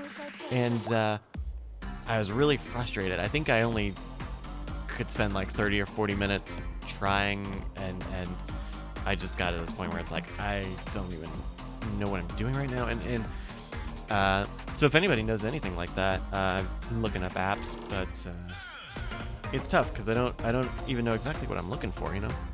Hey, Andrew. Hello, sir.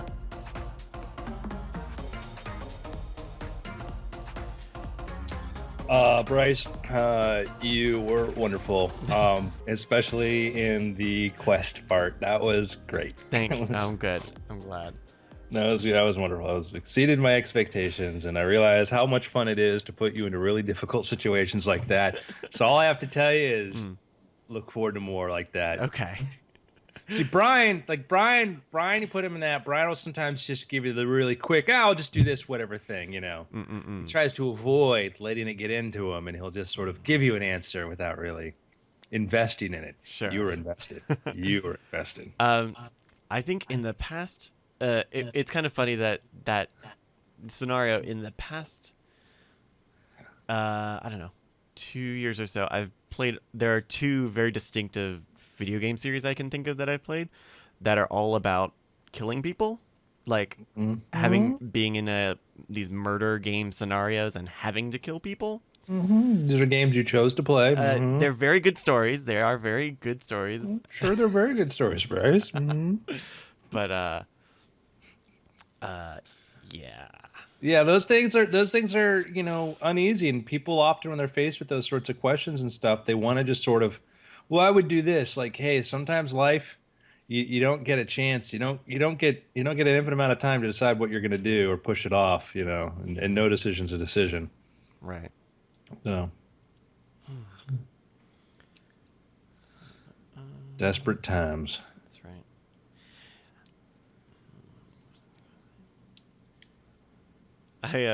I guess the Olympic wrestling started today. Oh, yeah? And so we've been getting people tweeting the Night Attack Show Twitter with GIFs of we had Jason Bryant on. He is a podcaster, and he does a lot of local wrestling coverage around the United States. And I guess he's in Rio. So he's the announcer. So he's like big in the collegiate amateur wrestling thing, and he is I believe he's announcing. He's like one of the people that's down there on the floor, like announcing who's wrestling where, and you know, like, everybody pay attention to this thing. There's a big thing going on right now, like. But yeah, my entire Twitter feed is Thunderflap related. Yeah, hashtag Thunderflaps. Let me see if I can pull one up, because I think I was retweeting some of those. Just people getting gifts from the Olympics of... Here we go. Come on, Twitter. Here we go. Of this moment in between wrestling rounds where people come up and fan you, I guess, with... fan the wrestlers with towels. This is a better... So the idea is Yeah, that they fan them, but it's a wet towel Yeah. that they are snapping the moisture into your face. But apparently, it's more it's more of a thing with non-U.S. wrestlers. Ah, I see. And he, as somebody that follows and commentates and was a former wrestler, interviews coaches all the time. Nobody quite knows what it's supposed to do other than just kind of giving, like just sort of wafting air. But it is apparently an old standby. Yeah. One of those weird, like, kind of traditional things, but it's not so important that there's really a name for it. Yeah. You know? Either way, it is is definitely dominating my ats right now. I love it. Give me more thunder flaps.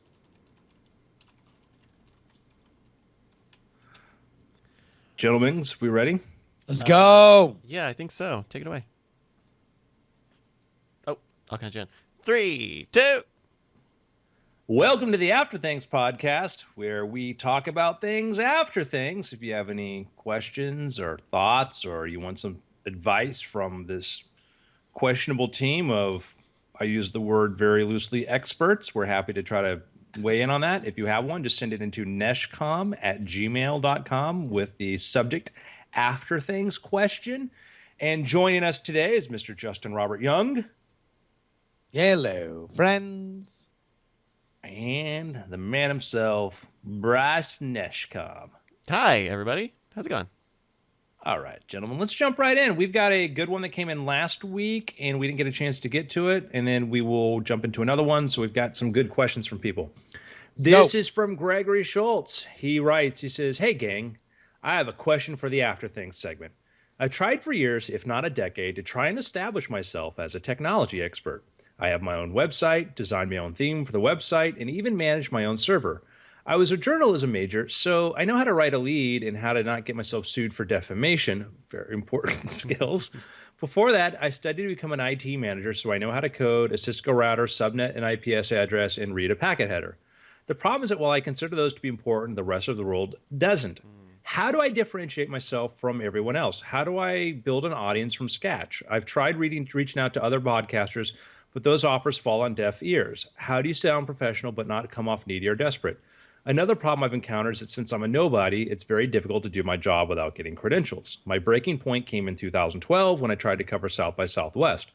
The event organizer said I don't need a press pass to cover the conferences, but the deputized APD South by Southwest volunteer said I did. I went into a tailspin when not one, but 5 startups refused to interview about their products because, quote, I wasn't Mashable or TechCrunch, end quote. How do you deal with events that prevent you from doing what you want to do? Keep loving those goblins, Gregory. So, Yeah. we have, the goal is he wants to establish himself as a IT expert, ideally in the form of, I guess, maybe podcasting and blogging, and he's having one, trouble building an audience, and 2, getting the credibility to be able to cover events. Not that he's harboring a grudge for something that happened 4 years ago, but he is, and understandable. Yeah. This is, Greg, this is a challenge. Problem number 1, is there an audience for what you want to do? That's a big question, because when you talk about these technical concepts, the people who are interested in those know how to do those things, and so are you bringing another level of something, information to it? Or are you talking to people who are at the same tech level as you are? Are you bringing something new and different? I read interesting articles on tech when somebody has something new to say or something interesting to say. Now, there are a lot of people covering tech saying the same things as other people are, and it's very, very hard to get into that, because unless you're on some platform which is going to elevate you, and even then there's a high turnover on those, you need to have something fresh and different, and you need to know there's an audience for it. So I don't know what you're covering. You've explained to me that you know these things, that somebody who takes an IT course in tech should know how to do that. Beyond that, I don't know what your expertise is, and I'm sure there is, but I don't know what that expertise is or how we would put that out there. Second is, when people are at events, when you're a tech company or whatever, you pay a lot of money to go to those events, And when you give press access to Mashable or TechCrunch or whatever, they want to have priority. They want to be the ones that get in to go meet that. And when it comes to startups and stuff, I think it's generally, unless time is a big constraint, and that's often a problem where they only have so much time to give interviews. And if you're at an event like there, like South by or some other stuff, they are going to push aside smaller bloggers because their goal is to go to somebody who's got the biggest footprint and the biggest audience.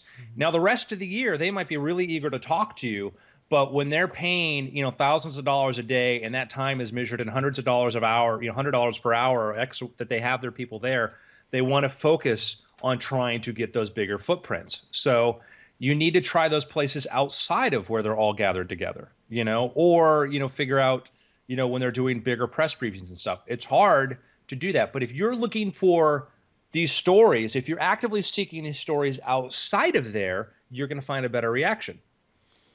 And I feel like this is a sort of domain where you've got your website, and with the rise of things like Medium or how easy it is to sort of be your own writer or your own website, your own publication. Like, Gregory doesn't mention this, but do you have like a portfolio? Have you written articles about? He's in the chat room, things? so he can tell us. Yeah, because I think when it comes to journalism, that's kind of one thing you've got to have to get in the door, is to show that you are able to find a good story, you're able to write it well, you are able to be topical and timely with what you write about. So hopefully you have some sort of pool of existing work. Okay. So you want to be a expert in a field. You want to write about it. There's really only one question. What did you write yesterday? What are you going to write about tomorrow? That's it.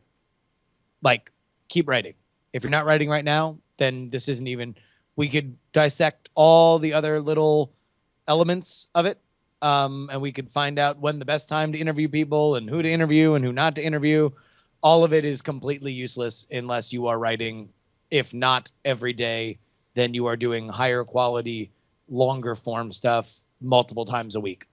Yeah, hypothetically, if I went to your website, it's purely hypothetically, and the last article up there was from April, and that was the only article this year, and the last article before that was from June. Maybe there's a different website I should be going to, but it's... And I think if he's writing this as like, okay, so if I'm going to reboot, like, what do I focus on, having gone through that disappointment? Number one, understand that disappointment that you knew, that you saw, you got to price that in, because subjugating the biggest lesson that I had to learn emotionally about journalism and blogging was subjugation of surface feelings. Subjugation of the feelings that you're bothering somebody to ask them a question. Subjugation of the feelings that you should go eat a sandwich instead of finishing the article that you're writing. Subjugation of the feelings that you are being rejected when somebody says they don't have time for you. You have to put all of that down to make sure that the work keeps coming out. Because what you're going to find is that there are ultimately two goals. You are building not only the output that you are putting out, but the machine that is putting that out. And that is taking in ideas, synthesizing them, and then outputting them as product. And you have to work on the machine before the output gets better. Like, that's a huge part of it. And the only way that can happen is if you set a schedule, a regular, prolific schedule for which you can stick to. Because past that, then when you can start to think about, okay, let me focus on a niche. Let me find out things that are not being covered correctly that I would like to have that I have a different opinion on. Let me figure out what gets the most traffic. Like, all of that, all of the little elements that come to make a successful online written media personality. Like, I could give you, if there existed an exact checklist to get you from where you are right now to lead editor at Mashable, it would do you no good unless you were writing every day or close to every day or multiple times a day. Recently, Justin was hosted the GOP and the DNC conventions, one of the hosts for the BitTorrent network, and Justin would have been capable of doing a good job of that when I first started working with him, 9 years ago, 10 years ago when he came out of school. Justin could have done a very entertaining, comparable job of that.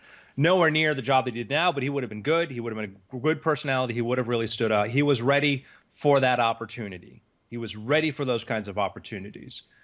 The problem was the world didn't know that he existed. The world hadn't seen what he did, and they didn't see the output that he did. Years later, Justin has this consistent track record, and now are all these opportunities coming his way because people find these all these different ways into it. That if you only do one podcast a day, an entire year, only write one article every couple months, that means you're losing the opportunity for other people to catch you or find you. And if you're waiting for the world to make you a promise that if you do the work that you will get rewarded, it ain't going to happen. It ain't going to happen. And I don't think that's you at all, Greg, by the way, but I'm saying just in general, people who are waiting for the world to promise them that if you do this, we will give you this, it's never going to turn out. You have to be doing something because you love to be doing it. When you find the thing, it's like, it is so cliche, but it's the thing you'll do if you didn't get paid. If you didn't get paid to do it, you would do anyways. It's like, it's going to be your passion. And sometimes it works out really well. The thing you keep doing is the thing you're most likely to get noticed for. So for you, it's like, yeah, you got to keep trying to make a footprint there, but understand, there's a reason why, if I'm in the middle of promoting a book and I only have so many slots or whatever, I got to be selective. I'm in the middle of writing and I don't want to do this, but there are times of year when I will do any podcast anybody asks me to do. And there are times of year when I have to be super selective. So you have to understand where they're coming from, but also kind of look at what you're doing. You're saying to your potential audience, it's not worth writing if I don't think you're going to be reading it, And so that's a way to think about it is I don't know if it's worth it to read it. They're telling you, we don't think it's worth it to talk to you to cover us. It's sort of the same thing. Yeah. But and so Open Bayou right here in the chat room. This is Greg says on the plus side, I get legitimate traffic and followers from China. Serve them. If that's a market that you want to talk to, find out what they want to talk about and give it to them. When Andrew and I.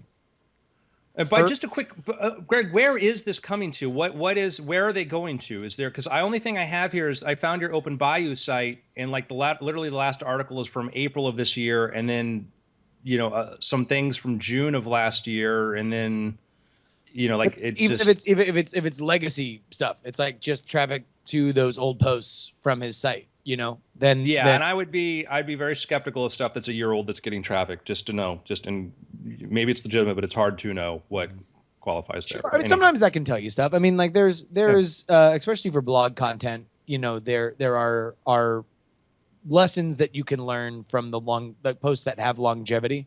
But when Andrew and I were made the decision to do iTricks, we looked out to all the other magic industry resources and decided on a kind of a tone of voice. Now this is a fairly good example because there was not a lot there to cover the industry, and really most of the news that everybody got was from forums and stuff like that, and really nobody had tried to do any kind of online regular content that didn't come with an opinion, that wasn't also going to get into the kind of, this is what I think about David Blaine, and this is what I think about Chris Angel, and this is what I think about David Copperfield. Usually not positive. and usually, it's defined by who you think sucks. And so we were very, very careful to try and walk into that. And that was an editorial decision that we made and guided our coverage going forward, because we wanted to say, hey, look, we're a place where you can just read the news and you don't got to worry about what my opinion is. In fact, for me, having no history in the magic world, I wound up creating a reputation for having no reputation, right? And that was something that people really enjoyed. So, you do have to think about it. But again, that was a luxury that we had, was to think about how we would go about things, because I was willing to write 4 posts a day, 5 Yep. days a week. Like a machine. Like a machine. That has to, I mean, like, I can't say this enough or more forcefully. None of any of us are saying matters unless you want to write regularly. Unless you not want to, unless you are writing regularly. And that is its own journey through the desert. You know, it's the same thing with podcasting is you are going to put effort and work into things, and you are going to look at it and say, I like this or I don't like this, and then nobody's going to read it. And you need to keep doing it, because that's the lesson, is that when nobody reads it, you write tomorrow. When everybody reads it, you write tomorrow. That's it. And if you're not, if that's not going to be the way that you are looking at things, then everything else is just, you know, we're going to be telling you a lot of information that just isn't going to come to pass. And you got to think a lot about the content. Is the stuff you have the same thing that can be found everywhere else? And like, I follow one or two. Like I go to Slash Film I go to Variety, Deadline, The Wrap, Hollywood Reporter, and maybe Slash Film every day. And if I'm really hankering for some, you know, fan news or whatever, I'll go somewhere else. That's it. I don't need another site that covers the same news everybody else is covering, because it's the same damn story, you know. And there's just, in my life, you know, I'm filled up. Nobody's, and people are like, oh, we have commentary. And like most of the commentary I see on that stuff, I think is not that enlightened anyways, you know. And I'm like, no, it's, you know, that's a fan's opinion who doesn't know how the industry's opinion works kind of point of view. So yeah, that's the thing. Like, how do you justify why you were there? And you can pick something to dive deep. You know, when it comes to tech, you know, a guy I don't always agree with, but he's got interesting stuff, is John Gruber with Daring Fireball. This guy really made a name for himself by offering some very poignant, sometimes pithy, sometimes bitchy opinions on stuff. And he's informed. He's informed, and he's friends with developers, he's friends with other people. So he's very good at not just, he's a developer who's coming from the point of view of a developer looking at a lot of these things. He's a guy who many people are like, oh, he's an Apple apologist. He's an Apple critic too. You know, when Apple does something stupid, he will tell you this. Although people who see how much he likes that Apple does, they don't pay attention to that, you know. And so anyhow, and he's become, you know, in some ways, kind of like the Matt Drudge of sort of Apple and sort of tech news to an extent. Of the, you know, one guy who's caught as much, you know, many people follow him as many of your major tech blogs, and by having something interesting to say. You know, he's somebody that his second act was there, or the evolution of his blog was that he wrote a cogent, smart, well-designed, well-portioned blog from a developer's perspective. And then he wound up becoming in contact, which has been kind of more publicly talked about more and more, with people inside Apple, you know. And now all of a sudden he's probably getting information before other people are. And part of his credibility is he created Markdown, which is an extremely useful, you know, way to, you know, to do simplify way as far as, you know, if you want to do sort of, you know, markup language, you know, his markup language way of, you know, if you want to like simple, like create text documents that look nice on the web and all that. And it's a very useful thing that's becoming implemented. So he has a point of expertise too. He's not a, you know, not a quote frustrated developer who never did anything. He's a guy who did something meaningful and had a really interesting contribution. And that is sort of why people listen to him, because, hey, this guy did this cool thing. This guy's doing useful things. And now, oh, he has interesting points of view on other stuff.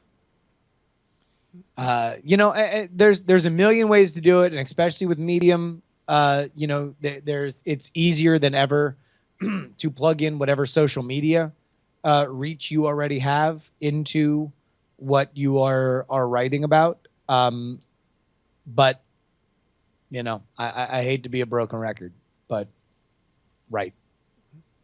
Yep. And find the things you're passionate about. There, you'll find there might be things that you're just, you realize, man, I am excited to talk about this, and you will find there are other people excited to read about it. Other ways to contribute, one of my favorite little sites is SpaceXstats.com, and this is a young guy who said, you know what, when is the next SpaceX launch? When are these things happen? And why don't I create a site that makes it very easy for people to find that stuff?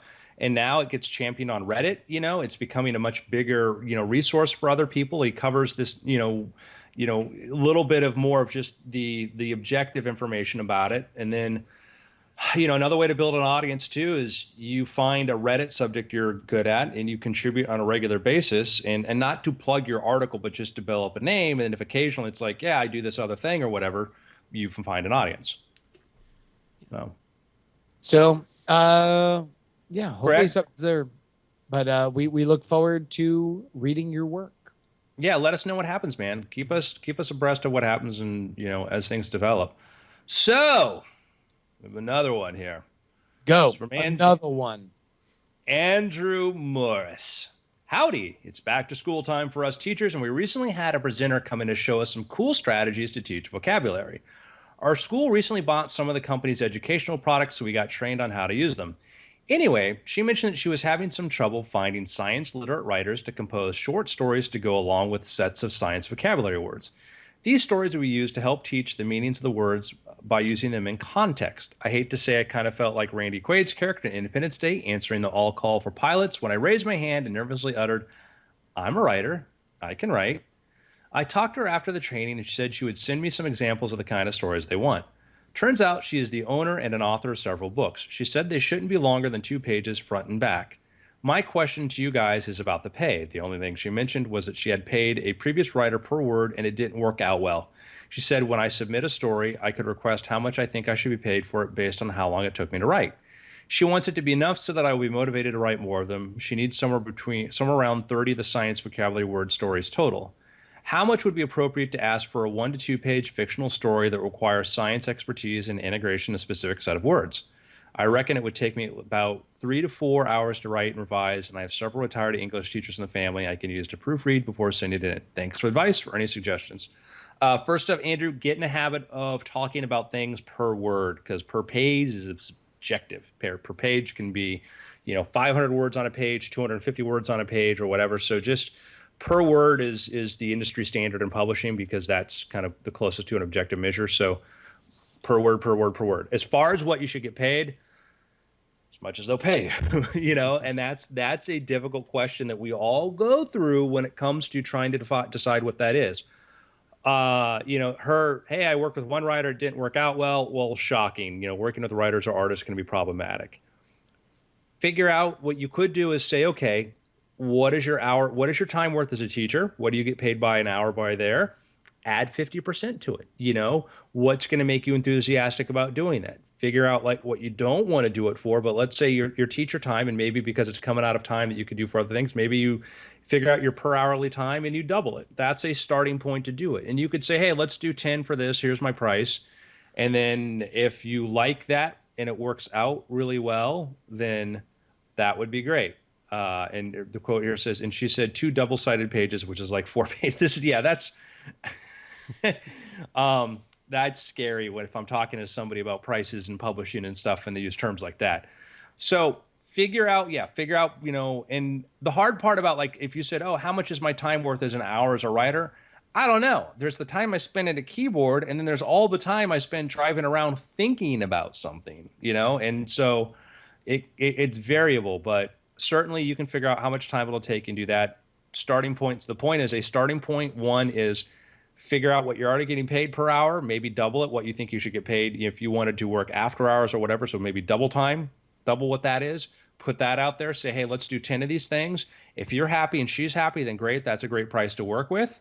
If it's easy and you feel like you could do more of them or whatever, and you really need to do a lower price, you do it. But if you feel like, man, I'm not as motivated as I need to ask for more money, do it. You don't have to commit to the entirety of your life in the relationship right now. You can tell her, like, hey, let's do 10 of these things. Oh, this is the price I'll do. And if this works out, fine. If not, we'll figure out something else. So often we enter into these things thinking that, like, once we sign this, if you make the deal permanent, it's deal permanent, but you can do a temporary deal and say, let's just do X amount. I try to do that. I try to go into stuff like, hey, I will charge you this. And if I find at the end of it, it's more work than I imagined, then I will ask you for more. If this works out fine, then we'll stick to this. Is there a rule of thumb on payment per word?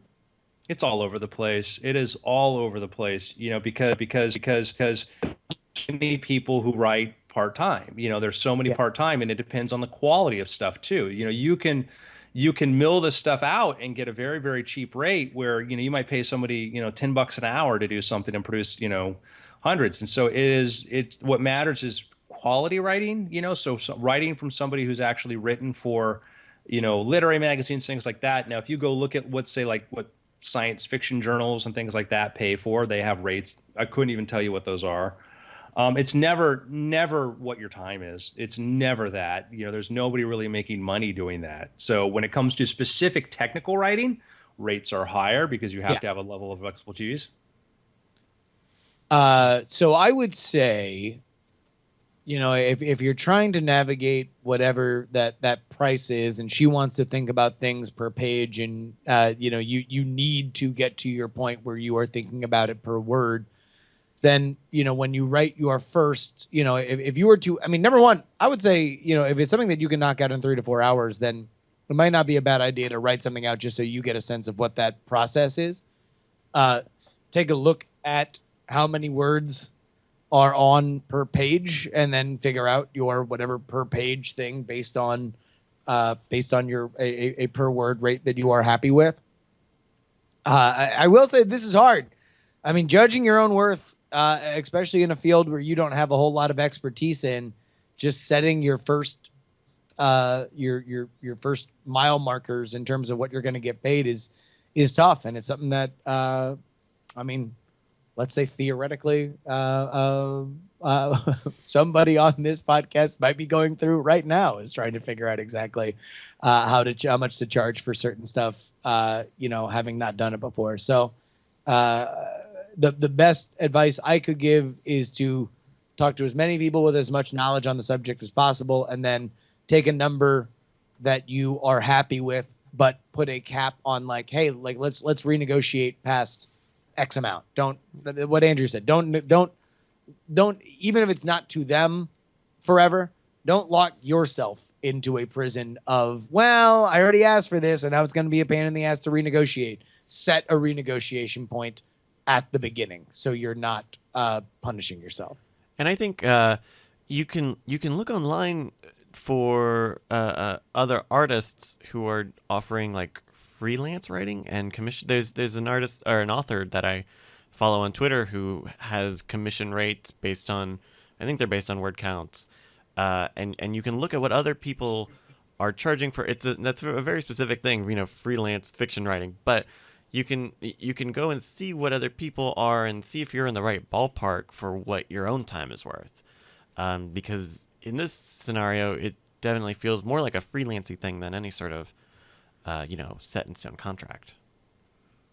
Yep. You want to find out what the market will bear and make it bear as much of it as you can. Gentlemen, do you have any picks related to this topic, this subject at all? Man. I think I got one. Yeah. And I think you've mentioned this before on the show, Andrew, but I really love it. There is a really amazing word processor for iOS that the very few times that I've tried to do writing bits, I've generally preferred to use this, especially for long form writing stuff, rather than the Notes app or Word or whatever. And it's called Daedalus. Yeah, so it's getting more complicated now. So Daedalus, the people, the Soul Brothers put that out. They also have Ulysses, right, which is the Mac app. Yeah, and it's now for the iOS too. Oh, it is? Yep. Oh. And but then let me show you. Here is but then what just dropped in the last couple of weeks, which I like a lot of it. Some of it still frets me, but here's Ulysses. Mm-hmm. It's the little butterfly. So Ulysses is now here, but Scrivener is now on iOS. Okay. Ooh, Scrivener's the bomb. Yeah, so Scrivener is on iOS. I would say that it's a really good version of this platform that's on Mac and Windows. It's a great writing thing. My issue with it is the one reason I bought Scrivener was because I wanted to be able to edit stuff on my iPad Pro and have a big screen. But to look at a whole document on there, it pops up in a pop-up window, which I think is not the most user-friendly way to do it, which just drives me nuts. I did go on the support forum and got answered some other questions about getting a other thing, but I like So anyhow, not just stomp all over your pick, but I'm gonna say there's some new options out there too. So Daedalus and Ulysses are both by Soul Brothers, and now Scrivener. Yeah, and I haven't used Daedalus in a while. I keep seeing that it gets updates and stuff, but what I particularly liked about it is that it added basically a row of punctuation above your keyboard, so that you could, if you were starting, or it wouldn't just be punctuation. It would also be like intelligent, so it would know when you were opening and closing a quote, or when you were doing markdown formatting. So I like that, but yeah, I haven't checked it out in a minute, but that's what I liked using when I was doing a little bit of writing, and it wasn't very expensive. Yeah, it's funny. Like on the Scrivener forum site, I was asked about compiling, besides compiling. Because the problem they had was trying to get a word count, and the one thing they had, the advice was like, "Oh, you can go compile your folder and go do da da da." I'm like, I asked a question like, besides compiling and going through these 3 steps to get a total word count, is there another way? Yeah. And somebody offered me a helpful way, but then their site admin said, "Oh, well, you can go compile the folders to get a word count." And it's like, you didn't read my question. It's like Stripes. yeah, it's like, how do I respond to this? I want to, in terms of writing, I've been writing a little bit more on Medium. I do enjoy Medium. I think that they are. Since blogging was kind of, since the dawning of blogging, there's always been this sort of weird transitional point of, all right, I like to write, but then where do I write? And then I know that what my blog looks like, I will be judged for, but I need to have some kind of unique flair, because I don't just want to write it on something where anybody can write. I don't want to just publish a Google Doc, right? And I think Medium does a good job, and has, more importantly, been kind of accepted into the social marketplace as like a place where good writing can be done. So I would very much encourage, if you are trying to do stuff and you want to do stuff every day, Medium makes it very easy to write and share stuff, and you don't have to pretend to be an expert in another social media thing like Facebook or Tumblr to already connect it to people. There are some people that just surf Medium as a place to read. A few major media outlets have poured their time and effort into using it as their main publishing platform. So I would suggest go ahead and trying that out. And what I like, Excellent. what I like about Medium, I didn't even notice this feature, is that when you browse through their website, it'll even tell you like how long it would take to read that article. So even before you dive in, you can kind of get a litmus of like, this will be 11 minutes. This will only be 8 minutes. This is just a 4-minute sort of news article. I think Medium has definitely taken the torch of blogging, where something like Tumblr has tried to make it like very content and very visual. Tumblr's a social media platform, right? Like Tumblr's there so you can connect with people, and it is for publishing, but that's almost incidental. Yeah. Well, I think that's one of the problems with Tumblr, is that they saw there was a lot of social integration, and they said we're really a social media platform, but it's a half-assed one at that. Yeah. And it's why it's been suffering. It's just because it's like, hey, this is where you can create a blog. This is great. Oh, people like to share this, so let's create this sort of reblog thing. But like, but you're only going to have a certain amount of that. You're not Instagram. You're not Twitter. And I think that was one of the problems with Tumblr, is they became less of a original content creation thing, and that's why I think they've had problems. I love Tumblr, but it's can I just say this about Instagram? I think I've kind of gotten I'm dead on Instagram now. I used to go there 2-3 times a day, and since they did their algorithm, I always just see the same things whenever I go in. I think that they took, listen, they're geniuses that have made literal billions of dollars, but like, I think that that was a big setback for me. I know I less actually for it. I didn't know they got rid of the timeline. That's really, really dumb. Yeah, they went algorithmic, and now like when you open up, let's say your mobile client, it has like a row of like who are people you follow a lot who have a new post. It's like, yeah, but that one thing from the person I follow at least who surprises me is worth it, and you can't predict that. And that's the problem is they got rid of part of the novelty that you AI ain't there yet. I like to see in order of what people are up to today and going back, and when they change that, it's like I'm not a Facebook guy. And again, they're making billions of dollars without my business. They could care less about me, but like it was a platform that won as a content creator. I will go in there do Facebook Live, which is fun, but I know it's only a matter of time before they make it not fun. I don't like to go in there to look at posts because it's so algorithmic, and the trying to engineer what we're going to show you drives me nuts. That I just go less and less and less. And listen, these people are brilliant. They know what they're doing, and I'm getting old and not suited for it. Yeah, no, it's one of those things that I was kind of surprised at how much I don't go there as much anymore, and that it's not even just like a digest. Like I think like for all the mistakes that Twitter has made, and Twitter has made plenty of them, having just the while you were away, just 3 posts that were liked a lot and shared a lot. From the last time that I logged in, like that's fine, that's cool. Give me a little digest. Yeah. But otherwise, like I don't need my whole feed to be curated. Yeah, and it gets into like kind of Marshall McLuhan talking about like the difference between like TV and radio and push and pull mediums. A newspaper's neat because you dip in, you go back into where you want, and the web became that. And now you have news sites that are trying to push video because they get more ad dollars for video views, and they're trying to push it into like a website becomes a channel with all this video.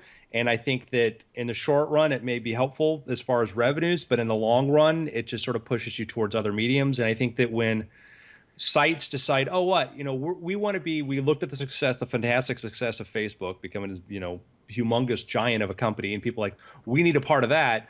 And it's like, yeah, but you're not going to do the thing you do really well, and chances are you're going to die, instead of doing that other thing. But yeah, we'll see. Well, but Instagram's been having success, I think, with their new stories and stuff. And yeah, I'll tell you what though, place to spend more and more time is Snapchat. Loving Snapchat. Yeah. It's I finally figured out the way to describe it to people of why I like Snapchat. It's I've always kind of wanted to do vlogging, but I don't like shooting and editing, and so Snapchat is here for me. All I got to do is just one take vlogging with no editing.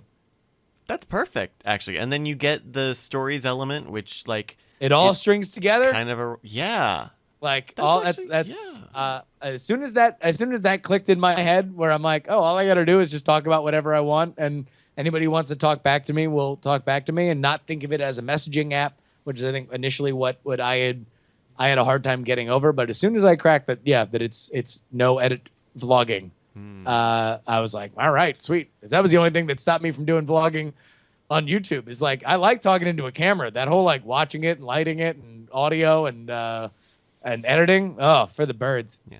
Well, and that makes me want to use Snapchat more, because I have no idea how you were supposed to use. I mean, I get you can use direct one-to-one communication, but like the story thing, I didn't understand, and it didn't seem like there was much interaction in that element. The main attraction is stories. Right. Is you just go there, you watch your friends' stories, you comment on snaps that you like. Otherwise you just let it go by. And then for your own content, either you don't have it and you are just a viewer of other people's stories, like Twitter, like a lot of people have Twitter accounts and don't tweet, or you just, talk about what's going on in your day. Huh. Very cool. Andrew, did you have a pick? My pick was just sort of riding on your pick, was with the suggestion. Scrivener? I think people who use Scrivener should check it out. Gotcha. Despite my little frustration with a couple of things that it does, it is a fantastic app. The iOS reviews on it have been amazing, and it is on desktop, it's been a great resource. Very cool. Gentlemen, it's been after. You're gosh darn right. Great show. Bryce, good job, sir. Thank you. Good job. Yeah, man. I was telling him earlier that his he was great on the quest thing. His reactions, because I said, problem with Brian will sometimes just give us flip answers just to keep the thing moving and won't take it deeply. Where Bryce took it very personally and was anguished. Well, you need some real pain, right? Like, somebody's got to twist in the wind and at least bring us into the decision making. Like even if they make the right decision, exploring all the possible dark scenarios is part of it. And it was really, really fun. Well, I'm glad. I'm always happy to be on the show. I always worry a little bit of like, oh, do I know enough about science or we don't. Stop me. Yeah, don't worry. Yeah. Poor Enrico. Poor Enrico. Although I'm very excited for your character in this universe to now be haunted by Enrico for the rest of our run. Yeah. Mm-hmm. Very smart that he didn't have an accent. Yeah. No, it was. Yeah. It was getting a little Postini at the beginning, which I was worried about. Yeah. That's the voice that Ashley always makes fun of me and says that all my voices sound like Postini. They're just shades of Postini. Yeah, they're all some element of it. That'll be the name of your documentary, your biopic, Shades of Postini, directed by Usher. All right, question. Yep. Evan McMullen is now mounting a. I mean, I don't know if it's even 11th hour. It might be 11:45 hour run for president. Over under Twitter followers, I am setting it at 75,000. Does he have more or less than 75,000 Twitter followers after a week's worth of whatever press he would get for running for president? Is he with a specific third party? He is a conservative, a former CIA operative. He is. Some have speculated, despite the fact that he's going to try to get on the ballot in as many states as possible, he is effectively running a one-state campaign to try to take as many Utah votes as possible, as the GOP nominee there is not particularly popular, and he is a Mormon. Can you give us how many followers he already has? No, I'm asking right now. Okay. Does he have more or less than 75,000? Less. I think less. Andrew? I thought the question was how many would he have in a week? Oh, yeah, no. So right I now. went and looked to see where he was now. Oh, no. Oh, you did? Yeah. Sorry. No problem. Less, under 41,000. Wow. Since I always judge everybody's. Yeah, when I have close to the number of Twitter followers you have, and you've been on national television, I don't know if this is going to go well. Yeah. Even Jill Stein has 209,000. You should have 6 digits if you're running for president and you've been on television. That should be the new qualifications. You got to be 35, you have to be born in the U.S., and you have to have 6 digits. 6 digits. Come on. Wow. So can we talk about Rogue One trailer? Rogue One, mount up. Hey, all right. So number 1, Rogue One. Man, are you worried at all coming out of that trailer, considering some of the brouhaha in the press that got kicked up a few months ago, or did that trailer quell your fears? I would say that when I have a lot of confidence in, we heard stuff about Force Awakens. We heard stuff about that, and we knew that was going to be a machine. The thing is that the difference between, let's say, like Disney and DC is that I would say that Disney is much, much better, and Lucasfilm is much, much better at objectively evaluating what they have. We've seen that with Marvel. We've seen Marvel's been very, very good at taking a look at something and going, we need to fix this, and knowing how to fix this. The people they bring in to work on stuff and to bring advice, their brain trusts are great. That's not the case with DC. And I would say that the people running a big part of the DC show are people that their decisions often leave people questioning, where I would say that with Disney and Marvel and Lucasfilm, the people they bring in, you go, oh yeah. And they brought in people you go like, oh, this is a great choice.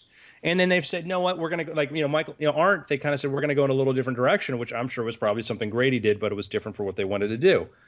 Gareth Edwards is a person that I have heard nothing but praise from people who've met him and worked with him and think that he's a very talented guy. I think that he's a guy that probably the first pass of something he did looked visual and all that. And it may have been like, yeah, we need some more moments. We need this there. And the people it's funny because it's although it's funny because like the editor who was brought in to fix the Suicide Squad, his brother is the one working on Rogue One.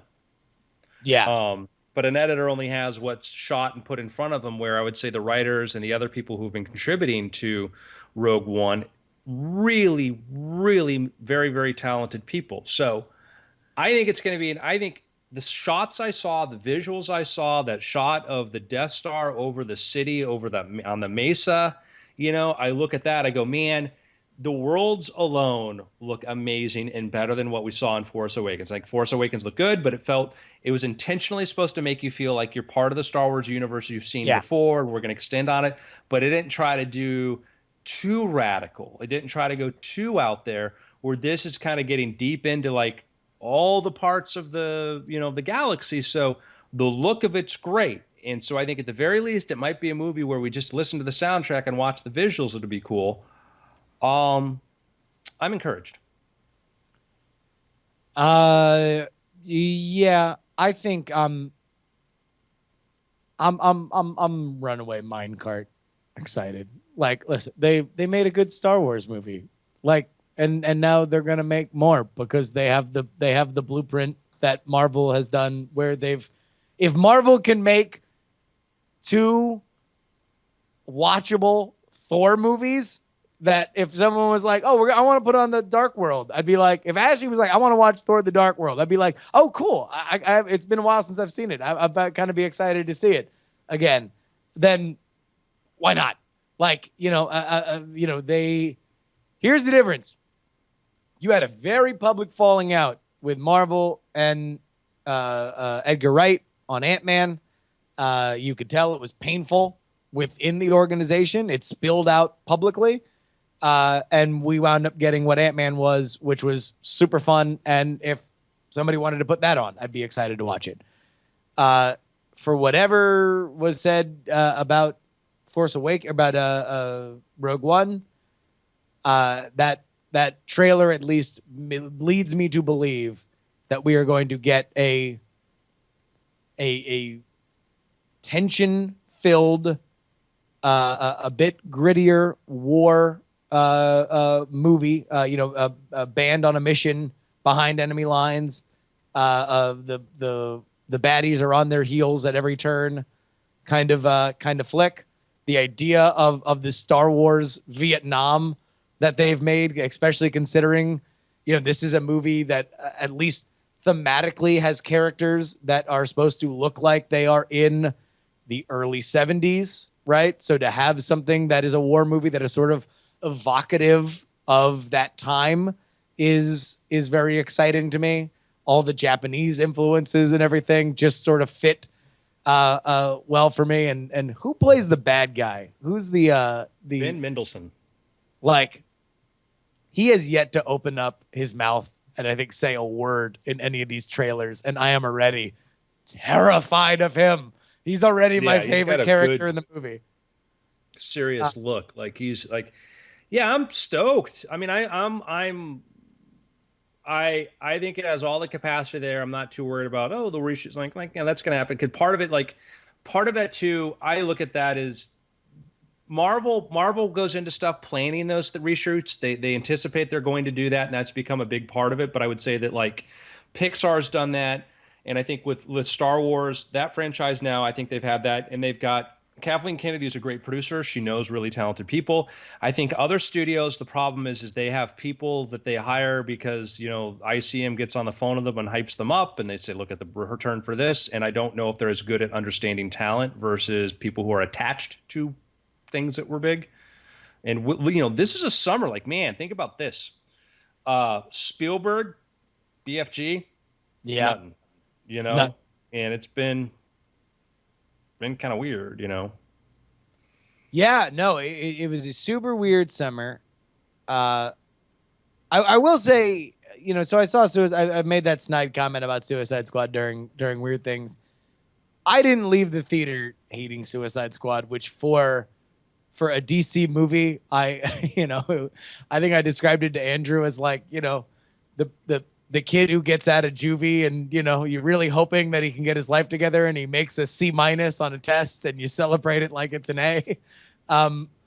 You know, it's like, it was, you know, every part of that movie you've seen done better in a better movie, but, and you can certainly say, oh, it squandered a lot of potential, but in coming out in the summer where they squandered Batman, Superman, and Wonder Woman, and you know, jammed in the death of Superman into, you know, the final 10 minutes of a movie when that should have been its own film. Spoiler alert. Although if you saw Suicide Squad, they mention it in there. So, you know, it's hard to hold it against it. Here is something. I saw 2 trailers, though, during Suicide Squad, and both were amazing. One was kind of shocking. The first was Dunkirk, which if you have not seen the Dunkirk trailer, I saw it on my phone because Andrew, in the middle of, we had some very important phone calls that we all had to be on the phone for, and I was in the middle of demoing at Gen Con, which we had spent a bunch of money to set up, and Andrew, amongst all that, getting off these important phone calls that we were all a part of, it's just like, yeah, whatever just happened on those phone calls, whatever. Yeah, whatever about Gen Con. You just need to watch. It's 20 seconds, and it's a Christopher Nolan trailer. Stop it. Get your priorities in order, and please watch this trailer. And I did, and it was on my phone in a hallway, and I loved it. It should come as no surprise that up on a big screen with amazing surround sound, it was even better. Here's the trailer, though, that kind of shocked me, because I liked the trailer that I saw on my phone, but I loved it not only on the screen, but in 3D, and that was Doctor Strange. Oh. Doctor Strange in digital 3D, in IMAX 3D, looked amazing. Like it was... It immediately sold me on going to see it opening night in 3D, because everything that just sort of looks sort of samey in when you're watching it on your phone, like everything is cut out. Every shard of the universe that is like crackling and crinkling, like it. Whoever did their 3D, like it is very, very clear that they want this to be one of those you got to see it in 3D experiences. Yeah, Kevin Feige has talked about how you really need to see it in 3D, and he's been and saying that it's really more than. Because we kind of heard that a little bit of Ant-Man. I'm like, yeah, parts I'm sure would have been cool, but a lot of it wasn't. But I'm so nervous about Doctor Strange. I'm so nervous about it but I'm kind of like, all right, if the reviews don't suck, and if they're telling me I'll go see this one in 3D, I'll go see it in 3D. You know, but normally, like every time, anytime. 99% of the time people are like, oh, you should really go see the 3D version of it. I'm like, are you kidding me? Like, yeah, it's great. Like, the hammer came really close to my face for that moment. That was not worth having the stupid glasses on my head and the rest of it in the dim picture, you know? No, I normally, I actively avoid 3D. I would have never seen that in 3D if it weren't for the fact that I had to go, if I was going to go see Suicide Squad, I had, like, that was my only shot to see it before getting on a flight. And that happened to be in 3D. By the way, it's 1:00 in the afternoon. What do you think it cost for a 3D movie in the suburbs of Indianapolis? $13 for the ticket. Yeah. Yeah. That's you nailed it. That's. It was like Yeah. there's no discount at all during the day. We're going $13. Plus it probably has the 3D premium price. Oh Yeah, and that's the fewer people are going to see movies, and that's one of the things that doesn't quite get as much attention when we talk about box office returns. Is that the premium pricing, the 3D pricing, and all that? There has been a sharp decline in box office attendance, and that's why people have to pay more, and that's why they love things like 3D and stuff like that, those gimmicks, because you can increase the revenue on it. It's a dying form. It's a dying form. yeah. Gambling Man says $15 that we have crappy movie theater prices in the Bay Area. Yeah, this was in Indianapolis. This wasn't even in the Bay Area. This was in Indy, Naptown. So whatever. That was annoying. I almost didn't go see the movie because I got sticker shock at really 1 o'clock in the afternoon, and I don't have a shot to see it in 2D. That's garbage. What with the whole thing with 3D movies that especially ticks me off because. I don't know that I've seen one where I was like, I'm really stoked that I saw that in 3D.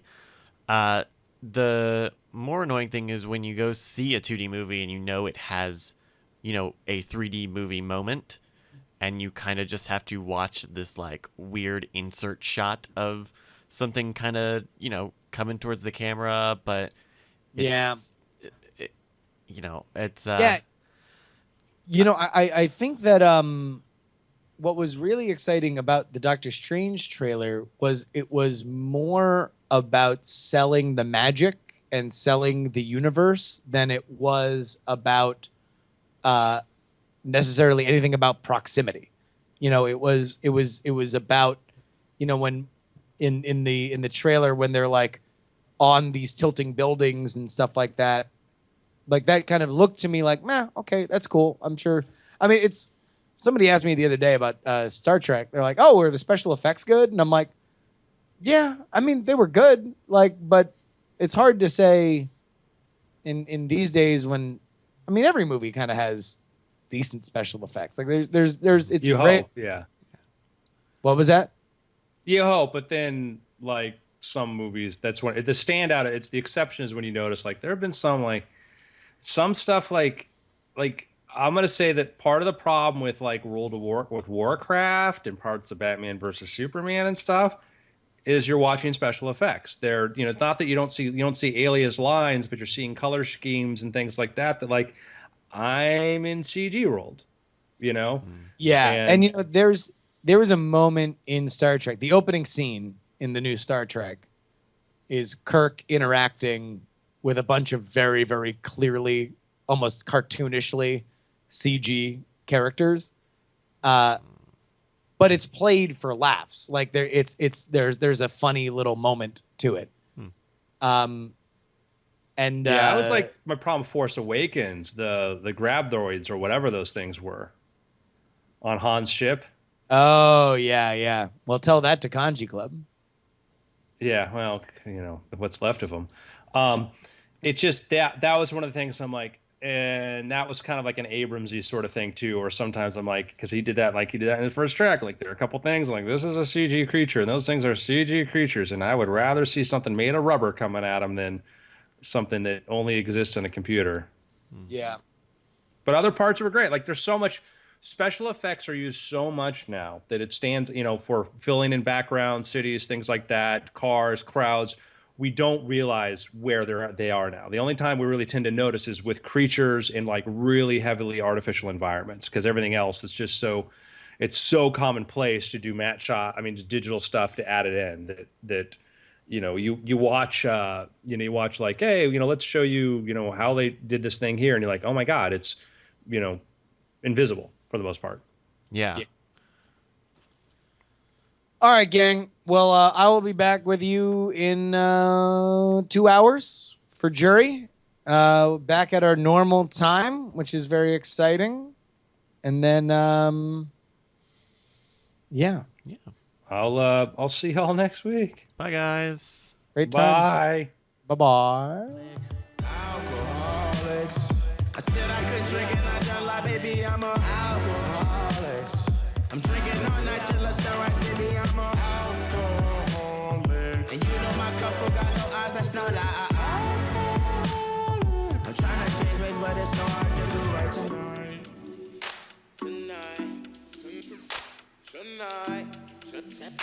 tonight. Stuck in the city, humid as fuck. I might catch the Jenny, this healing can with me. Fucking smoke must be missing. My ex-girl is crippin', my main not existing. I might take a trip to Jamaica for distance, having premonitions. Summer got shorter, the leaves started falling into